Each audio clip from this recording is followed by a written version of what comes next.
PM का road show Pandeypur चौराहा से शुरू होगा। इसके बाद हुकुलगंज, चौकाघाट, तेलियाबाग, मलदैया और पटेल चौक के रास्ते पीएम का ये रोड शो शाम 5:30 बजे काशी विद्यापीठ पहुंचेगा।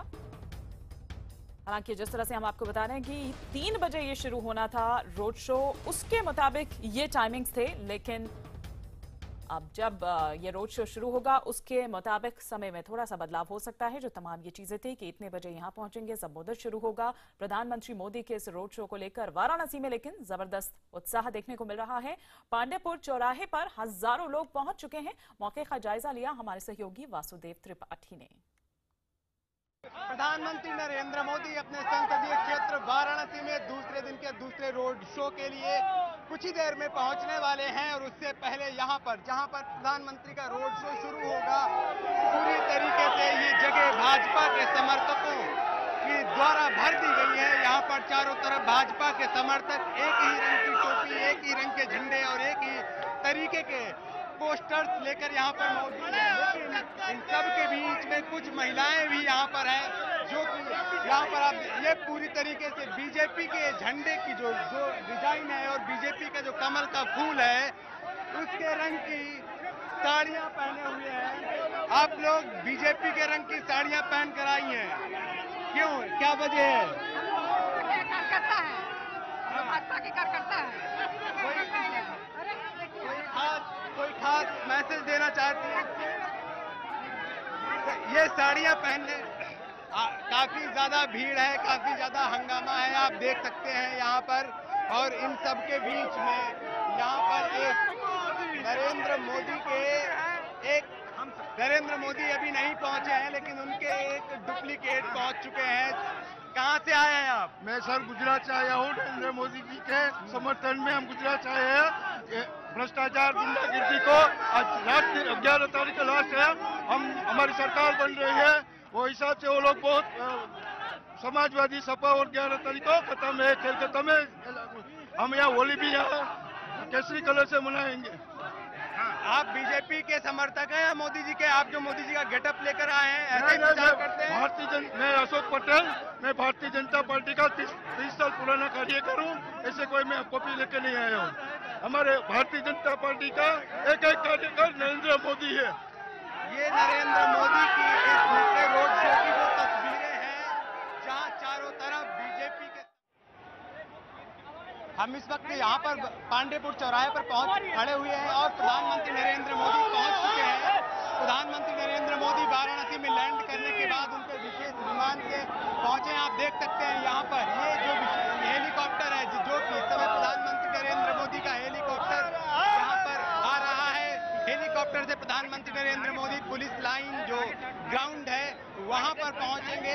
वहां पर पहुंचने के बाद प्रधानमंत्री नरेंद्र मोदी वहां से रोड से निकलेंगे और फिर यहां पर पांडेपुर चौराहे से होते हुए उनका रोड शो शुरू होगा। कुछ ही वक्त पहले अभी प्रधानमंत्री यहां पर पुलिस लाइन के ग्राउंड में लैंड कर रहे हैं। समर्थकों ने जब उनके हेलीकॉप्टर्स को यहां पर उड़ते देखा, भारी उत्साह है समर्थकों में। इस वक्त लोग मोदी मोदी के नारे लगा रहे हैं। प्रधानमंत्री मोदी पहुंच चुके हैं। बताइए, क्या आप रोड शो शुरू होने वाला है, आज क्या खास बात रहने वाली है आप लोगों की तरफ से? हमारे तरफ से तो पूरी आप देख सकते हैं आरसीबी सड़कों पे कितना जन सैलाब उमड़ा हुआ है मोदी जी के समर्थन में।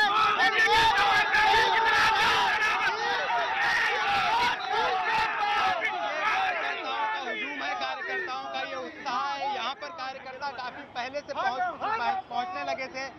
3 बजे से रोड शो शुरू होने वाला था, लेकिन अब कहीं न कहीं करीब 2 घंटे का विलंब इसमें हो चुका है। तो स्वाभाविक है कि प्रधानमंत्री के आगे के भी कार्यक्रम है। यहाँ से प्रधानमंत्री का रोड शो वाराणसी के कई इलाकों से गुजरता हुआ काशी विद्यापीठ पहुंचेगा। काशी विद्यापीठ में प्रधानमंत्री नरेंद्र मोदी को एक जनसभा को संबोधित करना है। वहां पर प्रधानमंत्री कल की तरह कल भी उन्होंने अपने रोड शो के बाद में जनसभा को संबोधित किया था और आज फिर वो एक जनसभा को संबोधित करेंगे।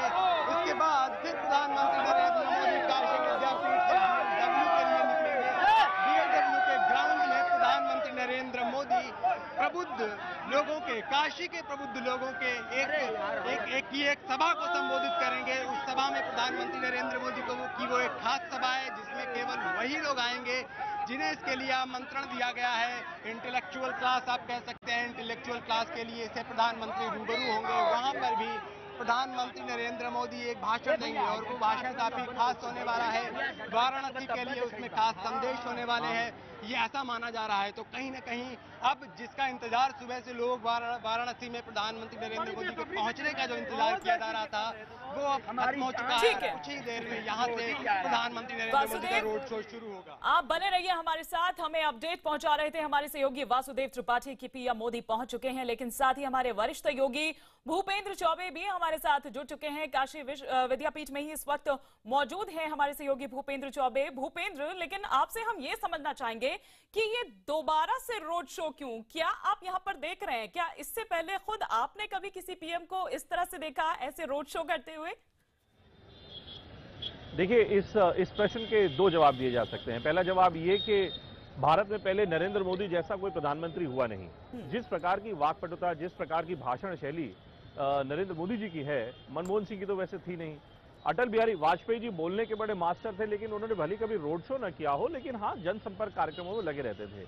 सवाल ये है कि प्रधानमंत्री जी लगातार 2 दिन क्यों बनारस में डेरा डाले हुए हैं। दरअसल अगर आप पूरा कैलकुलेट करें तो कल भी यहीं थे, आज भी यहाँ हैं, आज रात रुकेंगे और कल भी आधा दिन वो बनारस की जनता को दे रहे हैं। वो इसलिए ये काम कर रहे हैं क्योंकि एक डर है भारतीय जनता पार्टी के मन में बनारस को लेकर, खास तौर पे कि पार्टी भले ही पूरे प्रदेश में अच्छा करे, लेकिन बात जब बनारस की खास की आती है तो कहीं ऐसा ना हो कि यहाँ पर जो 7 सीटें हैं जिले की, वो उनमें से एक सीट भी कहीं बीजेपी के खाते से न चली जाए। अभी फिलहाल यहाँ पर बीजेपी की 3 सीटें हैं। 2012 की जो चुनाव थी विधानसभा में अगर देखें, 2014 का जो लोकसभा चुनाव हुआ था उसमें बीजेपी का परफॉर्मेंस प्रदर्शन बहुत अच्छा था। उसके बाद यहाँ पर बाय इलेक्शन हुआ रोहनिया में, उसमें भारतीय जनता पार्टी सीट हार गई। भारतीय जनता पार्टी ये चाहती है कि जिस प्रकार का प्रदर्शन उनका बाकी पूरे प्रदेश में हो रहा है, उसी प्रकार का प्रदर्शन वाराणसी में भी हो। इसीलिए प्रधानमंत्री नरेंद्र मोदी जी को कल रोड शो किया, आज रोड शो किया, जनसंपर्क अभियान, कहीं ना कहीं एक माहौल बनाने की बात है कि नरेंद्र मोदी के नाम पर यह पूरा चुनाव लड़ा जा रहा है। लेकिन भूपेंद्र, क्या आपको वाकई लगता है कि इस काशी दौरे के दौरान पीएम के यूपी के सियासी समीकरण में बदलाव आ सकता है? देखिए, ये कहना कि एक व्यक्ति या एक कोई मुद्दा इस पूरे चुनाव को की उठापटक कर सकता है, मुझे लगता है वो गलत होगा।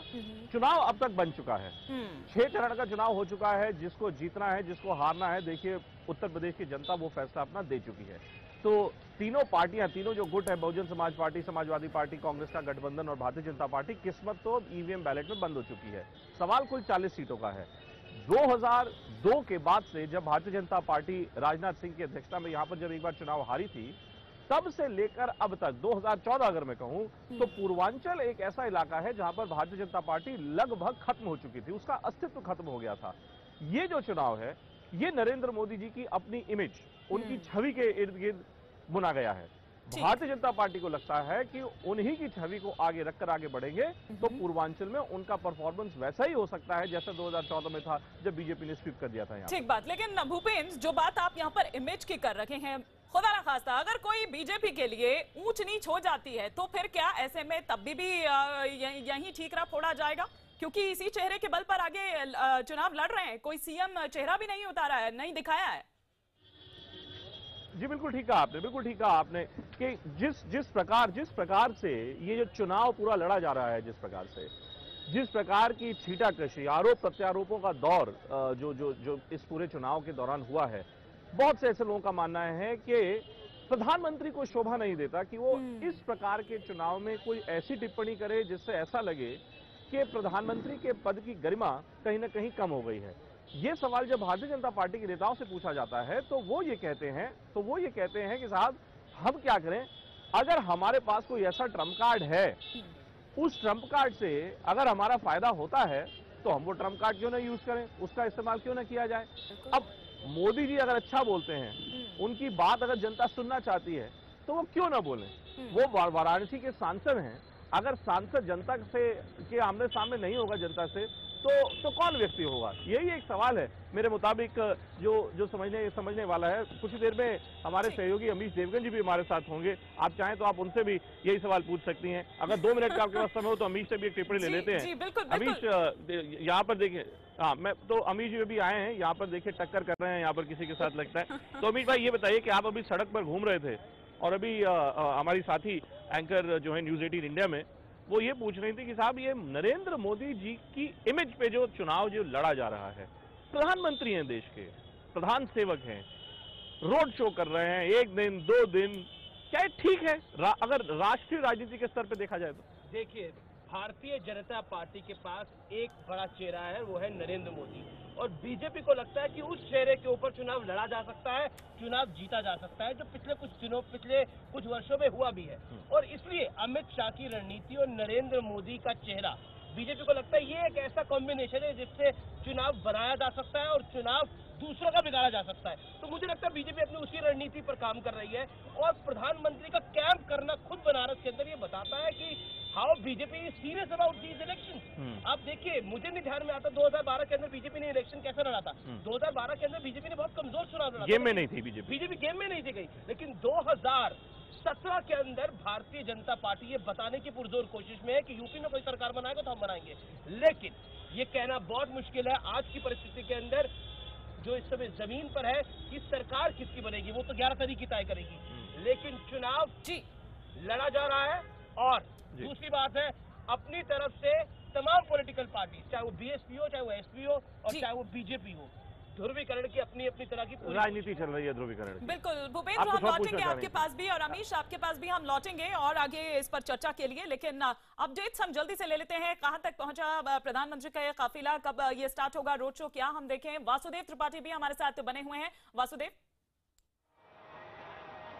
हिमानी, बिल्कुल, जो प्रधानमंत्री के विशेष हेलीकॉप्टर्स हैं वो लैंड कर चुके हैं। जो यहाँ की पुलिस लाइन है, वहाँ का जो ग्राउंड है, वहाँ उन्हें प्रधानमंत्री को जो हेलीपैड बनाए गए थे उनमें लैंड करना था। अब वहाँ से प्रधानमंत्री नरेंद्र मोदी निकल रहे हैं और जल्द ही बनारस की इन सड़कों पर जहाँ से प्रधानमंत्री को गुजरना है वो गुजरते हुए दिखाई देंगे। लोग जो हैं वो अब सड़कों के इर्द गिर्द चारों तरफ इकट्ठा होने लगे हैं। यही वो रोड है जहां से प्रधानमंत्री नरेंद्र मोदी का काफिला कुछ ही देर में निकलेगा।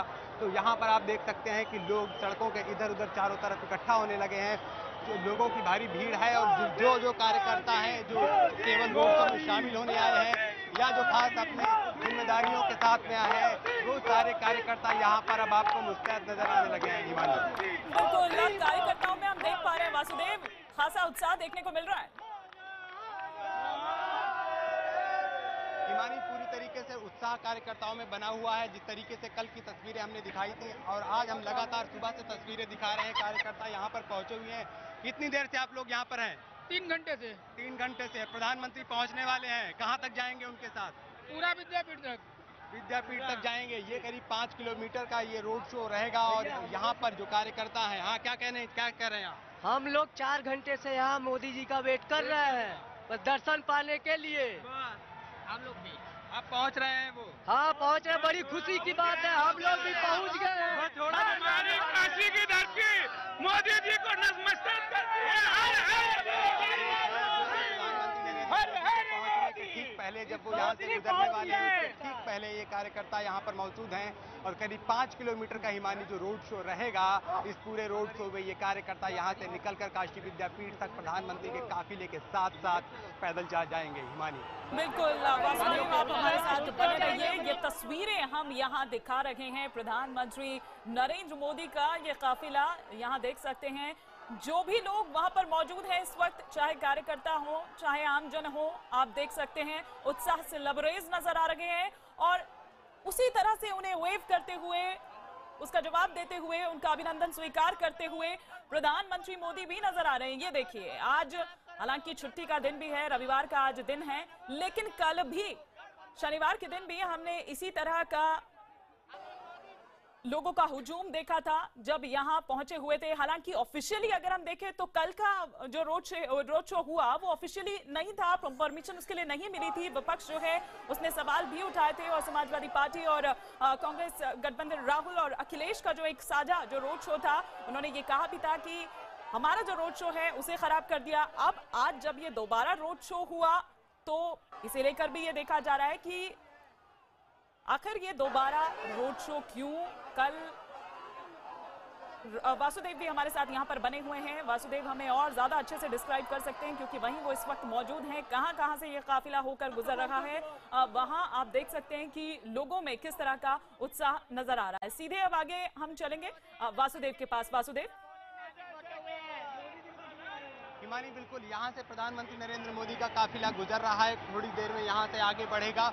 और जिस तरीके से रोड शो आज का प्लान किया गया है, यहाँ से ये वाराणसी की जो पुलिस लाइन है वो पुलिस लाइन का ग्राउंड है। यहाँ से हम केवल 200 मीटर की दूरी पर खड़े हुए हैं। यहाँ से प्रधानमंत्री नरेंद्र मोदी का काफिला वाराणसी के हुकुलगंज, तेलियाबाग और मलदैया जैसे इलाकों से गुजरता हुआ फिर पहुंचेगा काशी विद्यापीठ। काशी विद्यापीठ एक ऐसी जगह है जो कि कहीं न कहीं जो वाराणसी की संस्कृति है, वाराणसी की धरोहर है, वहाँ से जुड़ा हुआ है। तो कहीं न कहीं जो रास्ता है पूरा सोच विचार कर तय किया गया। अभी हम जहाँ पर खड़े हैं, यहाँ पर इस चौराहे पर ये मुंशी प्रेमचंद के नाम से जाना जाता है। उनकी एक यहाँ पर प्रतिमा भी लगी हुई है और इस प्रतिमा उसकी वजह यह है कि यहाँ से कुछ ही दूरी पर वो लम्ही गांव है वाराणसी का, जहाँ मुंशी प्रेमचंद का जन्म हुआ था। और काशी विद्यापीठ, जहाँ पर प्रधानमंत्री नरेंद्र मोदी को जाना है। काशी की अपनी जो प्राचीन संस्कृति है, प्राचीन धरोहर है, उससे जुड़ा हुआ वो संस्थान है। संस्कृत की वहाँ पर पढ़ाई होती है, प्राचीन विद्याओं को वहाँ पर पढ़ाया जाता है। तो कहीं न कहीं आज किसी बड़े धार्मिक स्थान या उस तरीके का कोई दर्शन का प्रोग्राम प्रधानमंत्री के उसमें नहीं है, लेकिन प्रधानमंत्री को जो जहाँ जाना है वो वाराणसी की अपनी एक पहचान से जुड़ा हुआ एक ऐसा स्थान है जो अपने आप में खुद एक संदेश देने के लिए पर्याप्त है। तो अब प्रधानमंत्री नरेंद्र मोदी का रोड शो यहाँ से गुजरेगा। तस्वीरों के जरिए हम आपको दिखाना चाहेंगे जो यहाँ पर कार्यकर्ताओं का हुजूम उमड़ा हुआ है। किसी एक उम्र के ये कार्यकर्ता नहीं है, सभी उम्र के, लेकिन खास तौर पर अगर हम देखें, जैसा कि हम यहाँ तस्वीरों में देख पा रहे हैं, युवाओं में खास उत्साह देखने को मिल रहा है। एक बड़ी संख्या में युवा यहाँ पर पहुंचे हुए हैं, बीजेपी के झंडे लेकर के, बीजेपी के पोस्टर्स लेकर के। अमित शाह और नरेंद्र मोदी की तमाम होर्डिंग्स यहाँ पर देखने को मिल रही हैं, उनके कटआउट्स हैं।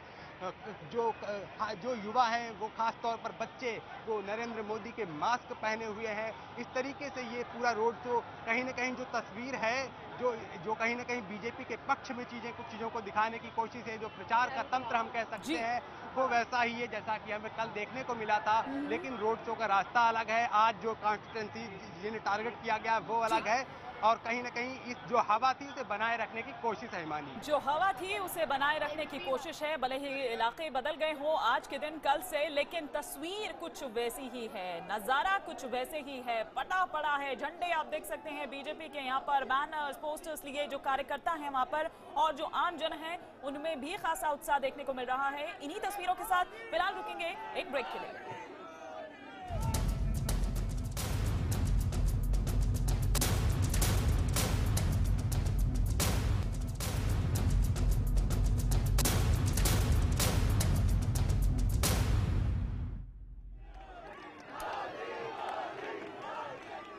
तो तस्वीरें आप देख पा रहे हैं, पीएम मोदी का काफिला जहां जहां से होकर गुजर रहा है, मोदी मोदी के ये नारे गूंज रहे हैं। बाकी बीजेपी कार्यकर्ता, उनमें भी खासा उत्साह नजर आ रहा है। आम जन वहां पर जो मौजूद है वो भी उत्साह से लबरेज नजर आ रहा है। तो बनारस में सियासत का ये जो सुपर शो है वो आज भी जारी है। दो तस्वीरें, दो कैमरे की नजर से हम आपको दिखा रहे हैं पीएम मोदी के इस काफिले को। पुलिस लाइन से काशी विद्यापीठ तक ये रोड शो, ये पहला चरण हालांकि कुछ देरी से शुरू हुआ। आज वाराणसी की जनता अपने सांसद प्रधानमंत्री आदरणीय नरेंद्र मोदी के स्वागत के लिए उतर पड़ी है।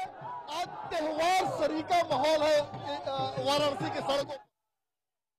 तो वाराणसी की जो सड़कें हैं वो किस तरह से बीजेपी के झंडों से पटी पड़ी है, हम आपको ये दिखा रहे हैं। सियासत का ये सुपर शो आज भी जारी है।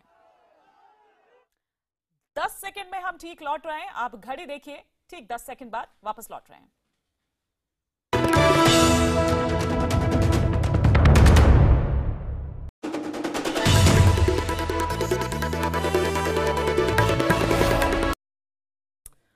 तो तस्वीर हम आपको दिखा रहे हैं, बनारस की जो सड़कें हैं वो किस तरह से मोदी मोदी के नारों से गूंज रही है। जहां जहां से भी पीएम मोदी का यह काफिला गुजर रहा है, वहां से कुछ इसी तरह की गूंज सुनाई दे रही है।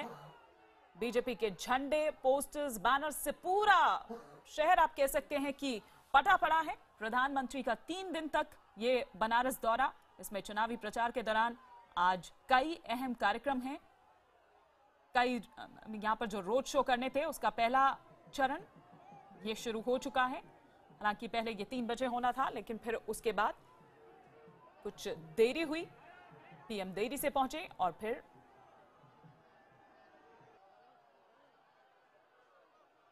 वासुदेव त्रिपाठी हमारे सहयोगी लगातार हमारे साथ बने हुए हैं, इस पर पल पल की अपडेट्स हम तक पहुंचा रहे हैं। वासुदेव, अभी कहां पहुंचा पीएम का ये काफिला?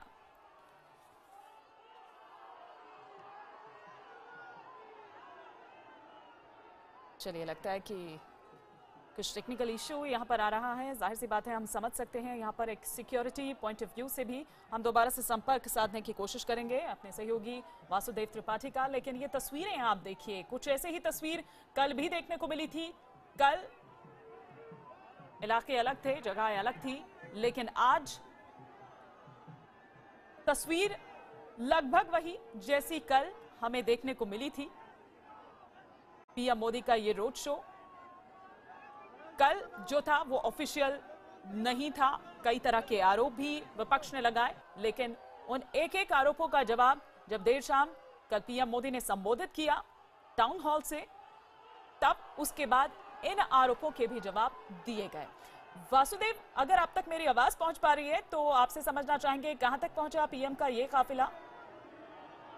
हिमानी, प्रधानमंत्री का काफिला पुलिस लाइन से निकला है और जिस तरीके से जिस रोड से प्रधानमंत्री का काफिला गुजरना है वो रोड पूरी तरीके से बीजेपी के समर्थकों से, कार्यकर्ताओं से और यहाँ के लोगों से भरी पड़ी है। यही वजह है कि प्रधानमंत्री का काफिला अभी बहुत धीरे चल रहा है और अभी जहाँ पर पांडेपुर चौराहा कुछ ही दूर पर वहाँ ये जो पुलिस लाइन से है वहाँ तक ये अभी नहीं पहुँचा है, कुछ ही देर में यहाँ पर पहुँचने वाला है।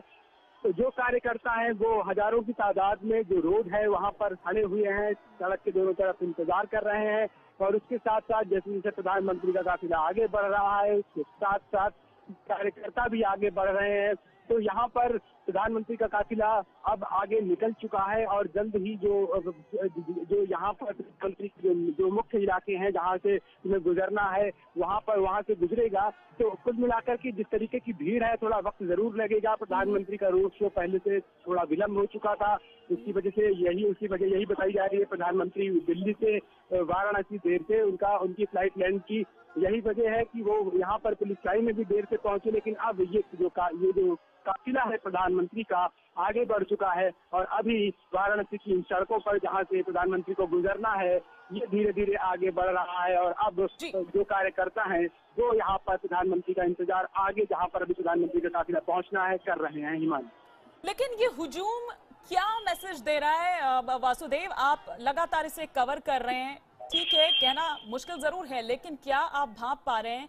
क्या नाराजगी है लोगों में, क्या उत्साह है लोगों में? क्योंकि देखिए कितना अहम ये है, ये चीज बताती है यहाँ पर कि पीएम मोदी ने खुद मोर्चा संभाल लिया है। इससे पहले कई दिनों से यहाँ तमाम केंद्रीय मंत्री यहाँ पर बैठे हुए थे, बड़े बड़े दिग्गज यहाँ डेरा जमाए बैठे हुए थे। तो क्या देख पा रहे हैं आप लोगों का मूड? वाराणसी की जो शहरी क्षेत्र है वहाँ की जो विधानसभाएं हैं, जो प्रधानमंत्री के संसदीय क्षेत्र में 5 विधानसभाएं हैं, वाराणसी के शहरी क्षेत्र में 3 और एक और विधानसभा जिसका कुछ इलाका पड़ता है, तो आप कह सकते हैं 4 विधानसभा क्षेत्र पड़ते हैं। लेकिन इन सब में जो अभी तक चुनावी के जो समीकरण हुआ करते थे, जो ढंग हुआ करते थे, तो इस बार इससे बदल रहे हैं कि समाजवादी पार्टी और कांग्रेस का गठबंधन यहाँ पर है और कहीं न कहीं दोनों ही पार्टियों का अपना कुछ न कुछ यहाँ पर वोट शेयर हुआ करता था। अल्पसंख्यक जो मतदाता है उसके बीच में भी दोनों पार्टियों की अपनी पकड़ थी, अपना वोट शेयर हुआ करता था। इस बार दोनों लोग एक साथ हैं, ऐसे में बीजेपी के लिए चिंता होना बहुत ही स्वाभाविक था। और अगर हम पिछले चुनावों पर गौर करें, 2012 के चुनाव पर गौर करें, तो जो बीजेपी के यहाँ पर उम्मीदवार यहाँ पर जीते थे तो बहुत बड़े अंतर से नहीं जीते थे, इसलिए बीजेपी के लिए ये चिंता का सबब बना हुआ था। उसके साथ जब इस तरीके से टिकट की घोषणा हुई उसके बाद बीजेपी के अपने ही लोगों ने बगावत कर दी, तो बीजेपी के लिए कहीं न कहीं चिंता की घंटियां बजने लगी थी, क्योंकि प्रधानमंत्री के संसदीय क्षेत्र में हार का मतलब बीजेपी के लिए कहीं न कहीं प्रतिष्ठा पर एक बहुत बड़ी चोट का सवाल था। यही वजह है कि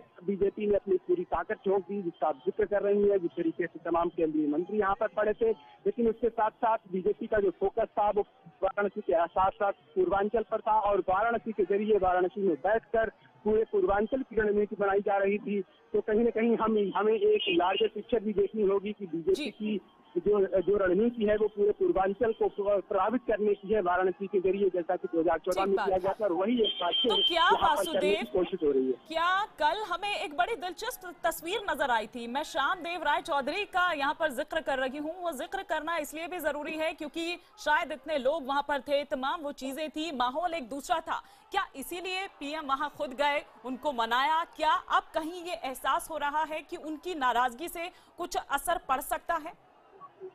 श्यामदेव राय चौधरी वाराणसी की दक्षिणी विधानसभा जो कि शहर में ही पड़ती है, प्रधानमंत्री नरेंद्र मोदी के संसदीय क्षेत्र में ही पड़ती है, वहाँ से 7 बार के विधायक हैं। बीजेपी के दिग्गज नेताओं में, वाराणसी और पूर्वांचल के दिग्गज नेताओं में उनकी गिनती होती है।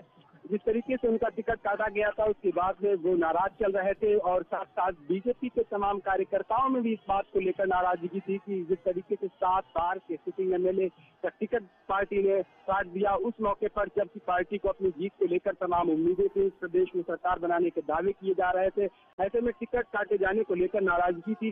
लेकिन कहीं न कहीं प्रधानमंत्री नरेंद्र मोदी के इस रोड से या उससे काफी पहले ही बीजेपी ने, अमित शाह ने और जो बीजेपी का पूरा अमला है उसने श्यामदेव राय चौधरी को मना लिया था। वो पार्टी के समर्थन में प्रचार में भी निकलने लगे थे, लेकिन जो कार्यकर्ता हैं उनमें कहीं न कहीं एक संदेश देने की जरूरत थी, और कल प्रधानमंत्री नरेंद्र मोदी ने वही काम किया।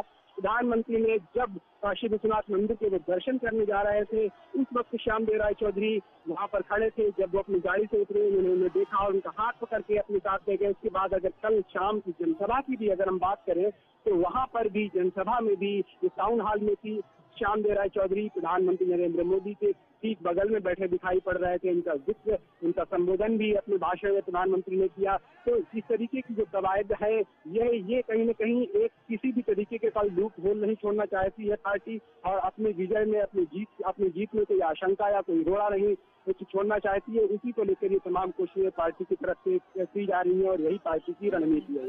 बिल्कुल वासुदेव, क्योंकि मामला सिर्फ श्यामदेव राय चौधरी तक ही सीमित नहीं है। कई जो असंतोष है जो कई तरह से सामने आया था यहाँ पर, और नाराजगी इतनी ज्यादा थी, खुद बीजेपी के राष्ट्रीय अध्यक्ष को सामने आना पड़ा था। और हम तो यहाँ देख ही रहे हैं कि अब तो खुद पीएम इस पर मोर्चा संभाले हुए हैं। योगी आदित्यनाथ की भी हमने यहाँ पर नाराजगी देखी थी जब वो खुद कटे कटे रहने लगे थे, जब बीच में ये तमाम ऐसी चीजें थी, और जरूरी भी था ये, इसीलिए आज हम ये तस्वीर देख रहे हैं, माहौल देख रहे हैं।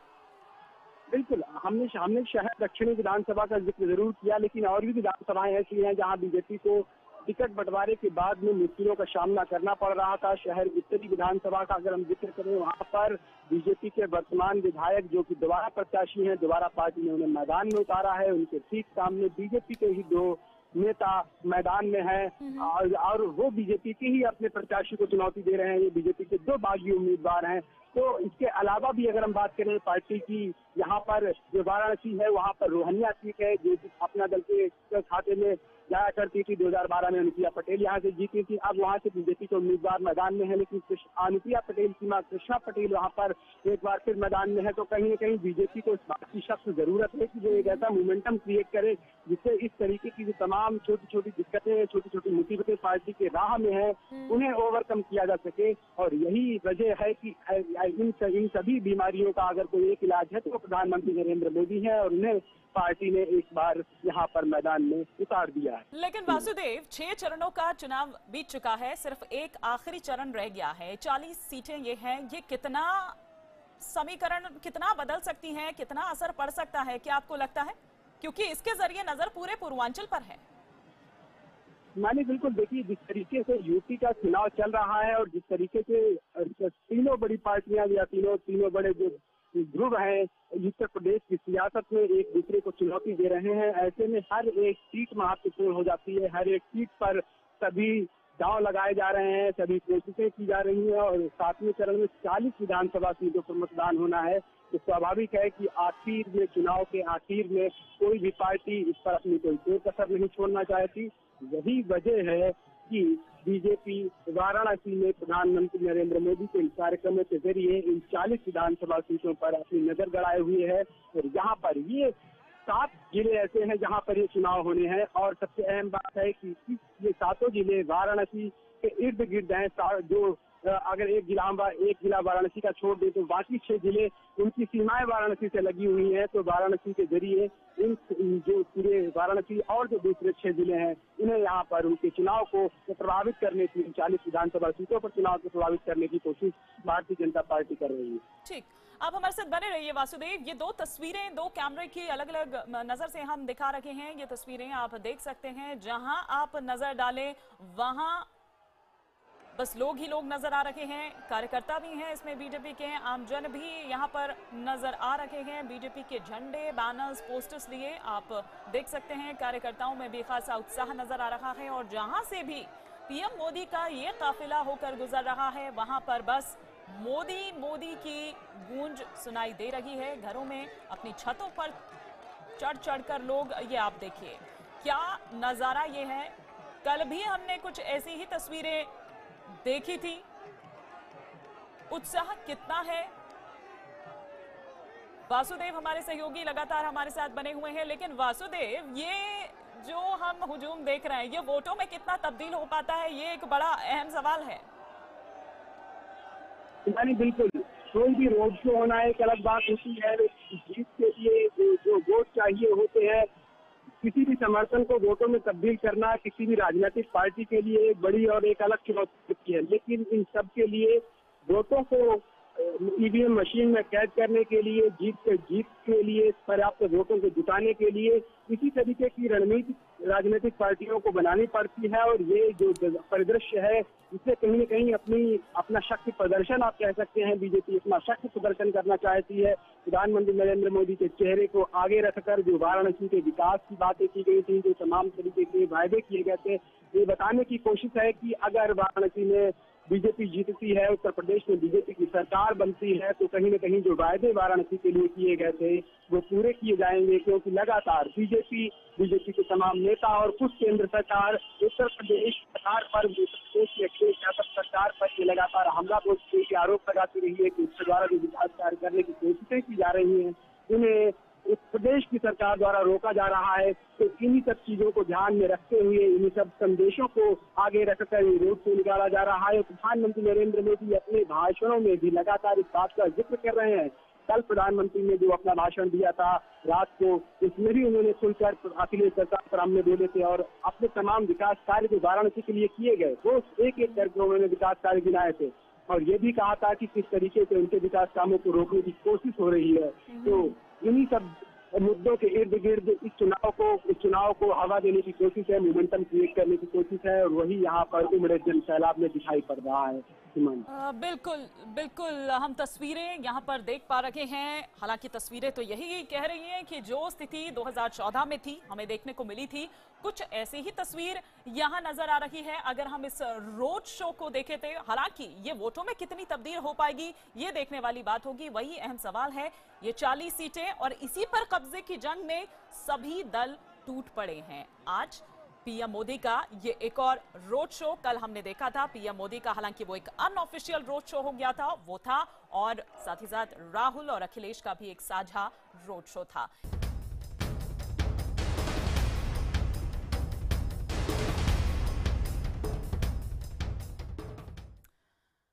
नमस्कार, मैं हूं आपके साथ हिमानी नथानी। आप देख रहे हैं सबसे बड़ा दंगल, जिसमें आज की जो सबसे बड़ी हलचल है वो सिर्फ एक ही है और वो है सिर्फ और सिर्फ पीएम मोदी का रोड शो, जो इस वक्त आपके टेलीविजन स्क्रीन पर है। तस्वीरें आप देख सकते हैं। पीएम मोदी का ये काफिला बढ़ता जा रहा है। पुलिस लाइन से ये काफिला जो है वो शुरू हुआ, काशी विद्यापीठ तक ये काफिला जाएगा। लेकिन इस बीच कुछ रंग बिरंगे रंग भी यहाँ पर देखिए देखने को मिल रहे हैं। पूरा जो जहां जिस इलाके से भी होकर गुजर रहे हैं पीएम, वहां पर मोदी मोदी की गूंज सुनाई दे रही है। लोगों को वेव करते हुए यहां पर आप देख सकते हैं पूरा ये काफिला। हालांकि थोड़ी देरी से शुरू हुआ, थोड़ा विलंब हुआ पीएम मोदी के इस रोड शो में। पुलिस लाइन से ये शुरू हुआ, नई दिल्ली से वाराणसी पहुंचे पीएम, फिर पुलिस लाइन से शुरू हुआ। ये काफिला और जाएगा काशी विद्यापीठ तक। तो आप देख सकते हैं, समझ सकते हैं कि क्यों आखिर इस क्षेत्र की इतनी अहमियत है और कितना अहम ये है। वो ये चीज दिखा रही है कि पीएम मोदी पूरे 3 दिन तक यहां पर डेरा जमाए हुए हैं। कल भी पीएम मोदी का एक रोड शो हुआ था, आज भी ये एक मेगा रोड शो देखने को मिल रहा है। तस्वीरें आप यहां पर देख सकते हैं, सिर्फ इलाके बदल गए हैं आज भी, लेकिन तस्वीर ऐसी ही देखने को यहां पर मिल रही है। आज यहां वक्त भी बिताएंगे, वाराणसी में रुकेंगे प्रधानमंत्री नरेंद्र मोदी। तो ये तस्वीर आप देख पा रहे हैं, क्या कह रही है ये तस्वीर, क्या कहता है, क्या इससे मैसेज जाता है, क्या ये जो हुजूम है, क्या ये जो लोगों की भीड़ यहाँ पर देखी जा रही है, क्या ये वोटों में भी तब्दील होगी। और सिर्फ ये 3 दिन नहीं, कल, आज और कल के 3 दिन हम ना देखें, बल्कि इससे पहले भी कितनी अहमियत इसकी है। और इसके जरिए कहीं ना कहीं बनारस के जरिए पूरे पूर्वांचल को साधने की यहाँ पर कोशिश हो रही है। आप घड़ी देखिए, हम लौट रहे हैं सिर्फ 10 सेकंड में।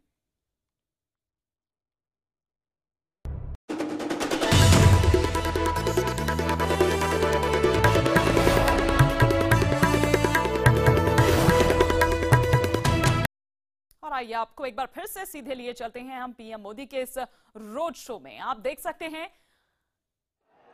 हालांकि जो विरोधी हैं वो आरोप भी लगा रहे हैं, कल के रोड शो को लेकर भी आरोप लगाए थे कि जब परमिशन नहीं थी तो फिर आखिर क्यों ये रोड शो किया गया।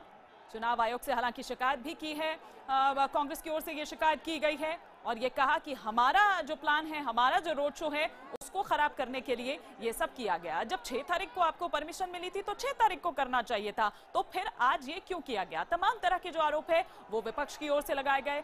अब विपक्ष की ओर से ये भी आरोप लगाए जा रहे हैं कि उम्मीदवार कौन है उन्हें कोई नहीं जानता, मतदाता उनकी शक्ल नहीं पहचानते, उम्मीदवारों को कहीं पीछे छोड़ दिया है पीएम मोदी ने और खुद आगे हो गए हैं। लेकिन किस तरह का क्रेज है, किस तरह का आप उत्साह देख सकते हैं लोगों में पीएम मोदी को लेकर।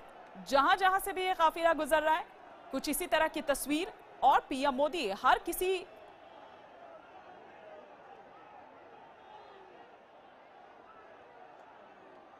ये देखिए, ये भी एक तस्वीर है। ये महिलाएं यहाँ पर फूलों की टोकरी, फूलों से जैसे यहाँ से गुजरेगा तो फूलों की वर्षा की जाएगी पीएम मोदी पर, तो फूलों की टोकरी लिए स्वागत के लिए यहाँ खड़ी हैं तमाम औरतें। पूरा वाराणसी आप देख सकते हैं कल से लेकर पटा पड़ा है पूरी तरह से भगवा रंग में। हर जगह बीजेपी के झंडे, बैनर्स, पोस्टर्स इस तरह से देखे जा रहे हैं।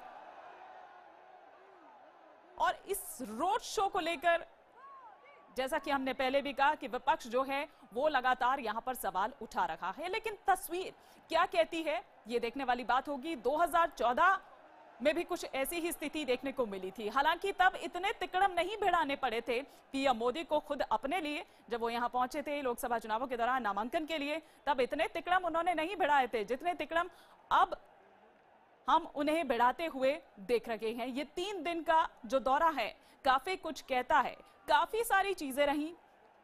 भीतर खाने में जो एक नाराजगी थी टिकटों को लेकर, किसका टिकट कटा, किसको मिला, ये भी कहा गया कि बारी को लेकर आ गए, तो ये भी कहा गया कि किसी ने इतना समय पार्टी को दिया, आखिर क्यों नहीं उसको ये तवज्जो दी गई या उसको क्यों आखिर अनदेखा किया। तो एक असंतोष देखा गया, उससे भी कहीं ना कहीं पार पाने की एक कोशिश है।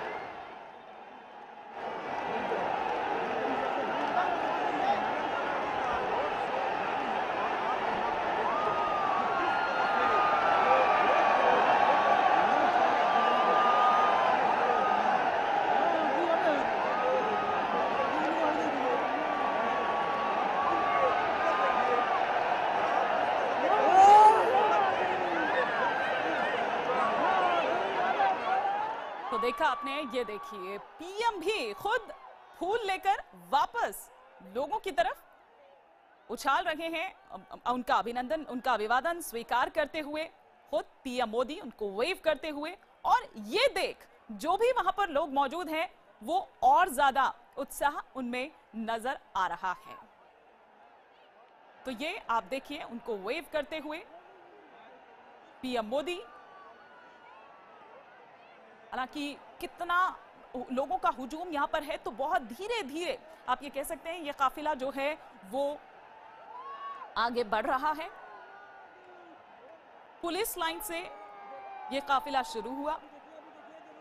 ऊपर छतों में भी जो लोग बैठे हैं उनका भी ध्यान रख रहे हैं पीएम। ये देखिए ये शैली है पीएम की। ये देखिए ऊपर उन्हें वो जान रखे हैं कहां कहां तक लोग बैठे हुए हैं। अपने घरों की मुडेर पर चढ़कर, वो छत पर चढ़कर, बाउंड्री जो पूरी है, जिसको जहां जैसे मौका मिल रहा है, कोई पेड़ पर चढ़ा हुआ है तो पीएम उसे भी उस तरह से, ये देखिए फूलों की माला किसी के ऊपर यहां उछालते हुए।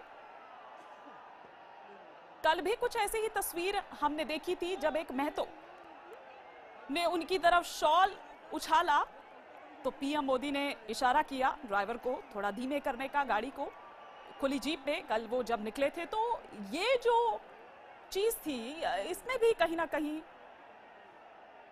दिल जीत लिया, आप ये कह सकते हैं, क्योंकि एक बार पहले भी ये आरोप लग चुका है कि जब एक मुस्लिम ने उन्हें टोपी दी, टोपी पहनाने की कोशिश की, तो तब उन्होंने इससे परहेज की, वो पीछे हट गए।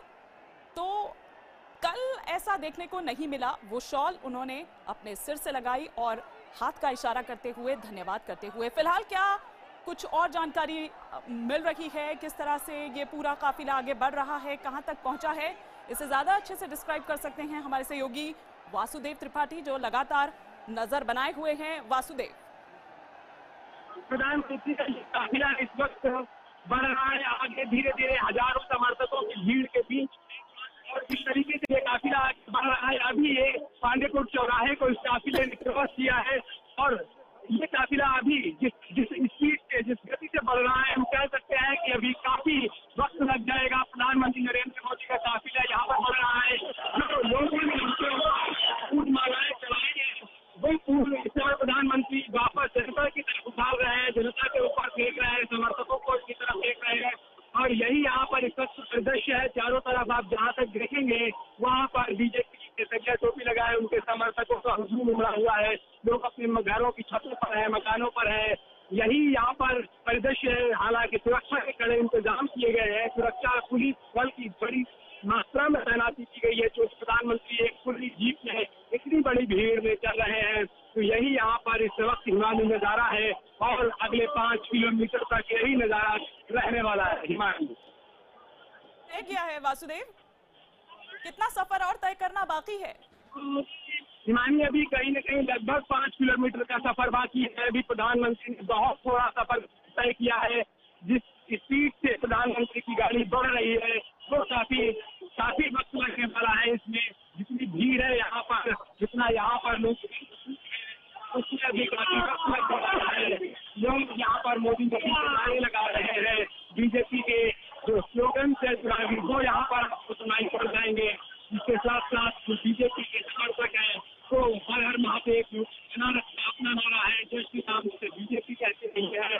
ये नारे इस वक्त यहाँ पर देखने को मिल रहे हैं। प्रधानमंत्री नरेंद्र मोदी इस वक्त दोनों भीड़ है। प्रधानमंत्री नरेंद्र मोदी दोनों अपने हाथ जनता की तरफ मिला रहे हैं, जनता का अभिवादन स्वीकार कर रहे हैं और ये काफिला इस वक्त आगे बढ़ रहा है। हिमांशु बिल्कुल, लेकिन वासुदेव कल एक और रोड शो हुआ, हालांकि पीएम मोदी ने भी किया था, लेकिन उसके अलावा भी राहुल और अखिलेश ने भी एक साझा रोड शो किया था। क्या आपको लग रहा है उस रोड शो में उतनी ज्यादा भीड़ नजर आई थी जितनी आज नजर आ रही है? क्या उतना ही उत्साह तब भी नजर आया था अखिलेश और राहुल की रोड शो में जितना आज नजर आया, या कल भी पीएम मोदी के रोड शो में नजर आया? हिमानी, जिस तरीके का कल रोड शो था वो एक अनौपचारिक रोड शो था। प्रधानमंत्री नरेंद्र मोदी दर्शन करने के लिए गए थे।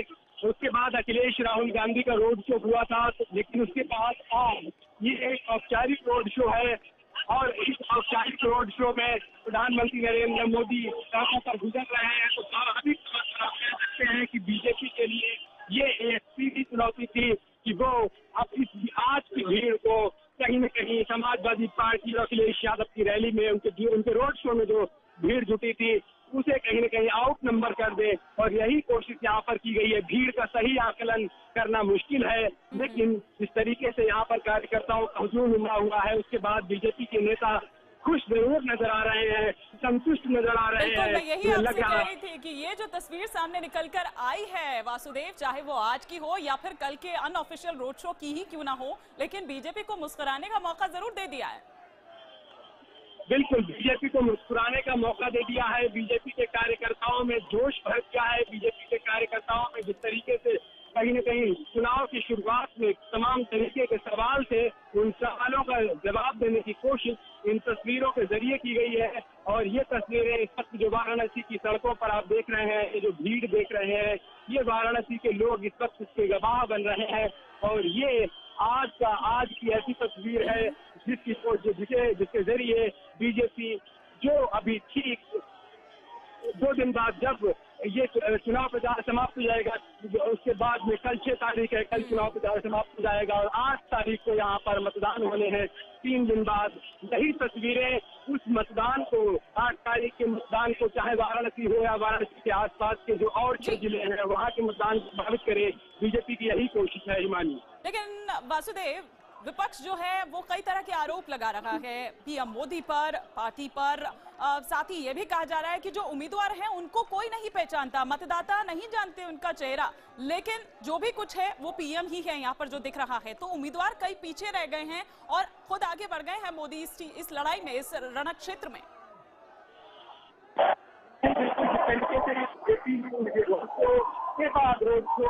आयोजित किया है और प्रधानमंत्री की जनसभाएं भी हो रही है। उससे आपको साफ है कि बीजेपी ने जिस तरीके से कहा था कि मोदी के नाम पर चुनाव लड़ेगी, वही प्रधानमंत्री नरेंद्र मोदी का संसदीय क्षेत्र है, तो बीजेपी को कहीं कहीं बढ़ाना भी है। प्रधानमंत्री नरेंद्र मोदी। वासुदेव, आपकी आवाज क्लियर नहीं है, हम दोबारा आपसे संपर्क साधने की कोशिश करेंगे दोबारा से। मैं जानती हूँ कुछ टेक्निकल इश्यू यहाँ पर हो रहा है और अभी आवाज आपकी ठीक तरह से नहीं आ रही है, लेकिन हम तस्वीरें तब तक यहाँ दिखाते हैं, आपसे अपडेट्स लेंगे। ये देखिए, लगातार पीएम मोदी का काफिला जहां से भी गुजर रहा है उनको हाथ हिलाते हुए, उनका अभिनंदन स्वीकार करते हुए, और नीचे जो लोग हैं सड़क पर चल रहे हैं उनका तो ध्यान रख ही रहे हैं पीएम मोदी, लेकिन ऊपर भी देखिए हाथ हिलाते हुए जो भी अपने घरों से बाहर सड़कों पर निकले हुए, छतों पर निकले हुए हैं अपने घरों की, उनका भी बराबर ध्यान रख रहे हैं पीएम मोदी। और ये देखिए महिलाओं में किस तरह का उत्साह, फूलों की टोकरी लिए हुए। अभी एक तस्वीर हमने पहले ही आपको दिखाई थी, लेकिन यहाँ अपने घर की बालकनीज में खड़ी हैं ये महिलाएं, फूलों की वर्षा कर रही हैं पीएम मोदी पर। और अभी बीच में हमने ये भी देखा था कि पीएम मोदी भी कुछ उसी तरह से जवाब दे रहे हैं, ये फूलों को उठाते हुए, माला उठाते हुए, जो भी समर्थक वहां पर हैं, जो भी लोग वहां पर हैं, उनकी तरफ उछालते हुए फूलों की वो माला। तो ये तस्वीर, हालांकि बहुत कम सफर तय किया है अभी पीएम मोदी का ये जो काफिला है। अभी जो हमारे सहयोगी हम तक जानकारी दे रहे हैं वो ये बता रहे थे कि 5 किलोमीटर का सफर अभी तय करना है, और ये लंबा हो सकता है। लंबा इसलिए क्योंकि बहुत धीरे धीरे ये काफिला आगे बढ़ रहा है। बहुत लोगों को आप देख सकते हैं, जगह नहीं है बिल्कुल भी, सिर ही सिर दिखाई दे रहे हैं। जो खुद पीएम भी यहाँ इस तरह से अपनी रैलीज में, अपने संबोधन में इस तरह का जो शब्दों को यूज करते हैं, प्रयोग करते हैं, तो कुछ ऐसी ही तस्वीर यहाँ भी देखने को मिल रही है। और धीरे धीरे ये काफिला आगे बढ़ रहा है। पुलिस लाइन से काशी विद्यापीठ तक ये रोड शो जाएगा लगातार, ये दूसरा दिन। और कितना अहम ये है, इसी चीज से ये समझा जा सकता है। लगातार 3 दिन यहां खुद पीएम मोदी डेरा जमाए हुए हैं। कल भी हमने, हालांकि कल सिर्फ काशी विश्वनाथ मंदिर जाकर पूजा अर्चना करने का ही प्लान था, कार्यक्रम था पीएम मोदी का, लेकिन हुआ कुछ इस तरह से कि वो पूरा एक रोड शो में तब्दील हो गया और इस चीज को लेकर विपक्ष ने सवाल भी उठाए।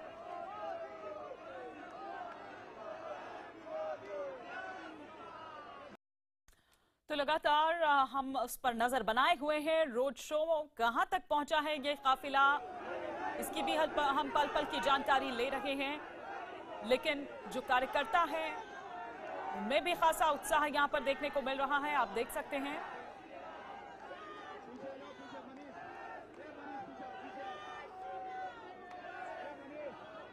फिलहाल कहां तक ये काफिला पहुंचा है और क्या कुछ लोग वहां पर कह रहे हैं, हम सीधे रुक करते हैं। वासुदेव त्रिपाठी लगातार हमारे साथ जुड़े हुए हैं। वासुदेव,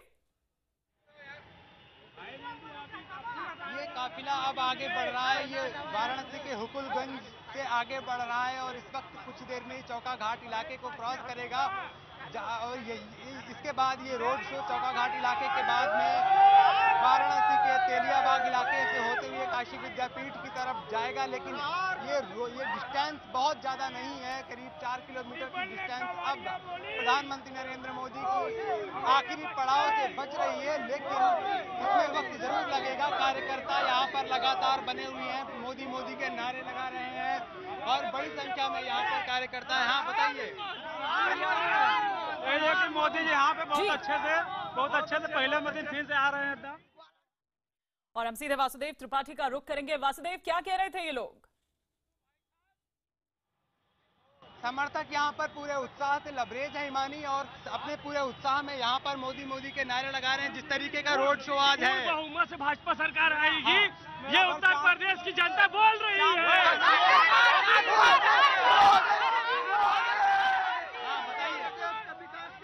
रोड शो बड़ा दूसरा रोड शो है प्रधानमंत्री नरेंद्र मोदी का। कल अखिलेश का भी रोड शो हुआ था। किसके पाले में जीत आने वाली है? मोदी की जनसंख्या आप देख कर ही बता सकते हैं कितना मोदी का उत्साह है। मोदी इस बार अरे आप ये देखकर ही बता सकते हैं कि मोदी की क्या की बार मोदी ये यहाँ पर समर्थक हैं, कार्यकर्ता हैं जो कि इस रोड शो के बाद में पार्टी की जीत के लिए आश्वस्त हैं। मोदी मोदी के नारे लग रहे हैं यहाँ पर और यही पूरे इलाके का है जहाँ से गुजर रहा है, गुजरने वाला है या फिर प्रधानमंत्री नरेंद्र मोदी जहाँ आज जनसभाओं को संबोधित करेंगे। बिल्कुल वासुदेव, अगर आप हमें ठीक तरीके से सुन पा रहे हो, क्योंकि मैं समझ सकती हूँ वह समर्थक जिस तरह से नारेबाजी कर रहे हैं, हल्ला मचा रहे हैं। लोकसभा चुनाव की अगर वो तस्वीर अगर हम याद करें 2014 की, तो जब नामांकन के लिए यहाँ पर आए थे पीएम मोदी, मुझे नहीं लगता कि तब इतने तिकड़म होने तब खुद अपने लिए भिड़ाने पड़े थे जितने आज भिड़ाने पड़ रहे बाकियों के लिए। प्रधानमंत्री नरेंद्र मोदी ने जब जिस तरीके से अपने नामांकन के लिए यहाँ पर आए थे, उस समय भी एक अनौपचारिक रोड शो हुआ था और उसके बाद में कल जो हुआ वो भी एक अनौपचारिक रोड शो है और आज जिस तरीके से ये एक औपचारिक रोड शो यहाँ पर प्रधानमंत्री का निकला है। आपको एक अहम बात ये जानकारी देंगे कि कल प्रधानमंत्री नरेंद्र मोदी यहाँ पर गढ़वा घाट आश्रम जाएंगे, जो कि वाराणसी में एक पवित्र स्थान माना जाता है। तो इस तरीके से कहीं न कहीं एक पूरे जब तक कि चुनाव का प्रचार थम नहीं जाता, पूरे प्रचार को वाराणसी में और बची हुई सारी विधानसभा सीटों पर डोमिनेट करके बीजेपी की कोई रणनीति है कि पूरे माहौल को डोमिनेट करके रखा जाए। हिमानी, बिल्कुल, ये एक नाक की लड़ाई बन गई है वासुदेव और यही कारण है कि हम ये तस्वीर यहाँ पर देख पा रहे हैं। और अगर ये इसे नहीं भेद पाते हैं, इस किले को, इस चक्रव्यूह को नहीं भेद पाते हैं, तो एक नेगेटिव कहीं ना कहीं मैसेज जाएगा। भाजपा की सरकार आ रही है, अबकी बार मोदी सरकार,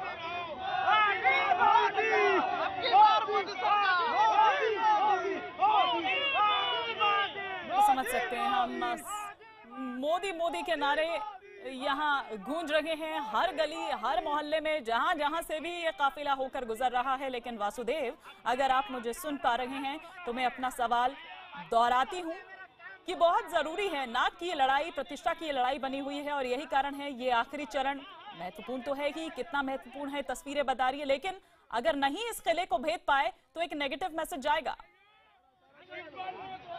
बिल्कुल बिल्कुल हिमानी, बीजेपी की पूरी कोशिश है। बीजेपी ने जिस तरीके से ताकत लगाई है, उसके बाद बीजेपी इस लड़ाई को किसी भी कीमत पर हारना नहीं चाहती। बीजेपी के लिए बेहद अहम है। आप देख सकते हैं यहाँ पर कार्यकर्ता पूरे तरीके से अपने उत्साह में इतना लवरेज है कि मोदी के नारे इस भीड़ में बोलना थोड़ा मुश्किल हो रहा है। लेकिन जिस तरीके से बीजेपी ने अपनी ताकत लगाई है और जिस तरीके से प्रधानमंत्री नरेंद्र मोदी को सीधे सड़क पर उतारा है अपने प्रचार को लीड करने के लिए, उसके बाद में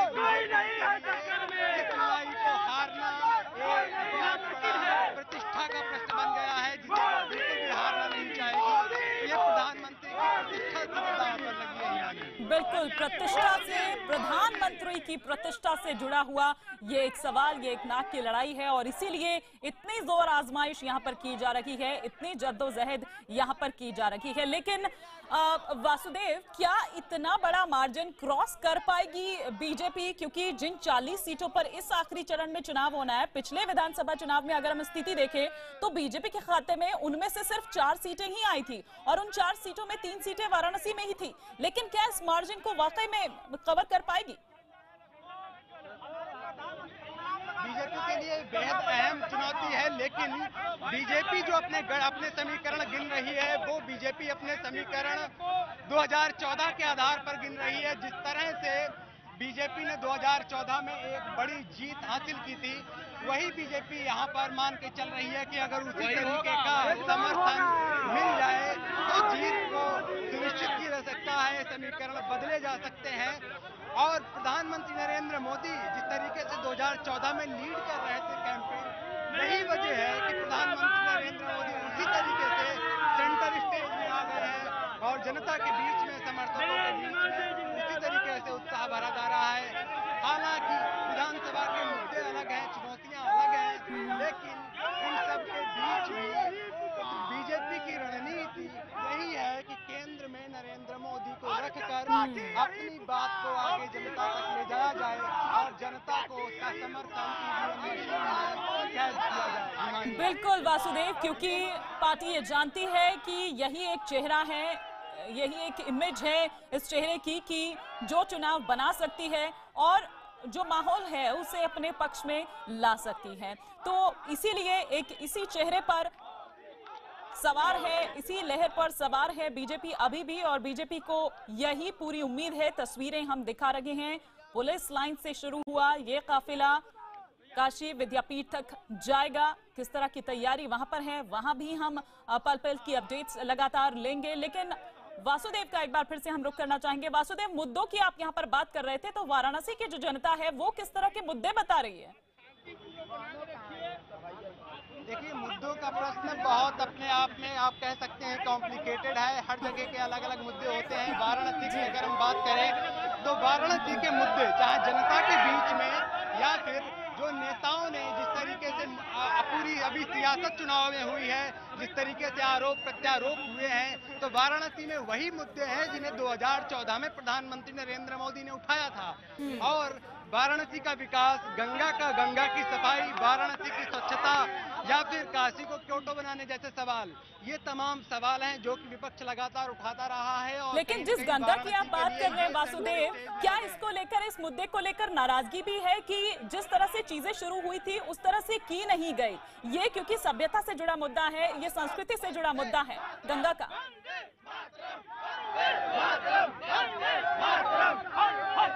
ये सवाल जो है अपने आप में बेहद अहम है, लेकिन इस सवाल के बीच में जहाँ एक और जो विपक्षी है वो प्रधानमंत्री नरेंद्र मोदी पर हमला बोल रहे हैं, तो वहीं प्रधानमंत्री नरेंद्र मोदी की कैबिनेट के कई अहम मंत्रियों ने बनारस में पिछले कुछ दिनों में लगातार कई अहम प्रेस कॉन्फ्रेंसेस की और उसके जरिए उन्होंने ये बात कहने की कहीं न कहीं जो इसका ठीकरा है वो राज्य सरकार के सर फोड़ने की कोशिश की है।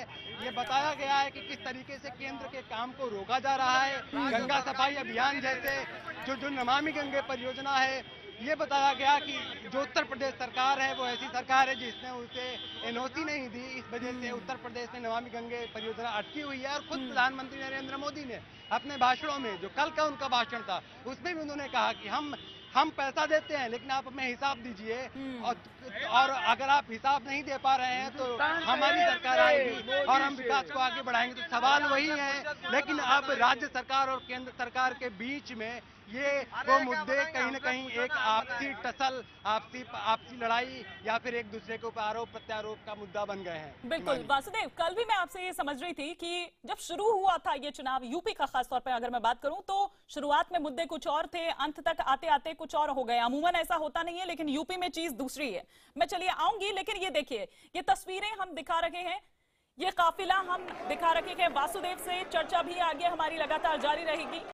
तो तस्वीरें हम लगातार आपको पीएम के इस रोड शो की दिखा रहे हैं। दोबारा ये रोड शो, आज इसका जो कार्यक्रम है वो रखा गया। वाराणसी से ये तस्वीरें हम आपको दिखा रहे हैं। हर गली, हर मोहल्ले, जहां से भी ये पूरा काफिला होकर गुजर रहा है, ऐसी ही तस्वीर सामने निकल कर आ रही है। कुछ ऐसे भी हैं जो पुलिस लाइन से शुरू होकर काशी विद्यापीठ तक ही जाने की तैयारी में हैं पीएम के साथ। हालांकि बहुत थोड़ा सफर तय कर पाए हैं अभी पीएम, अभी बाकी है अभी और थोड़ा सफर।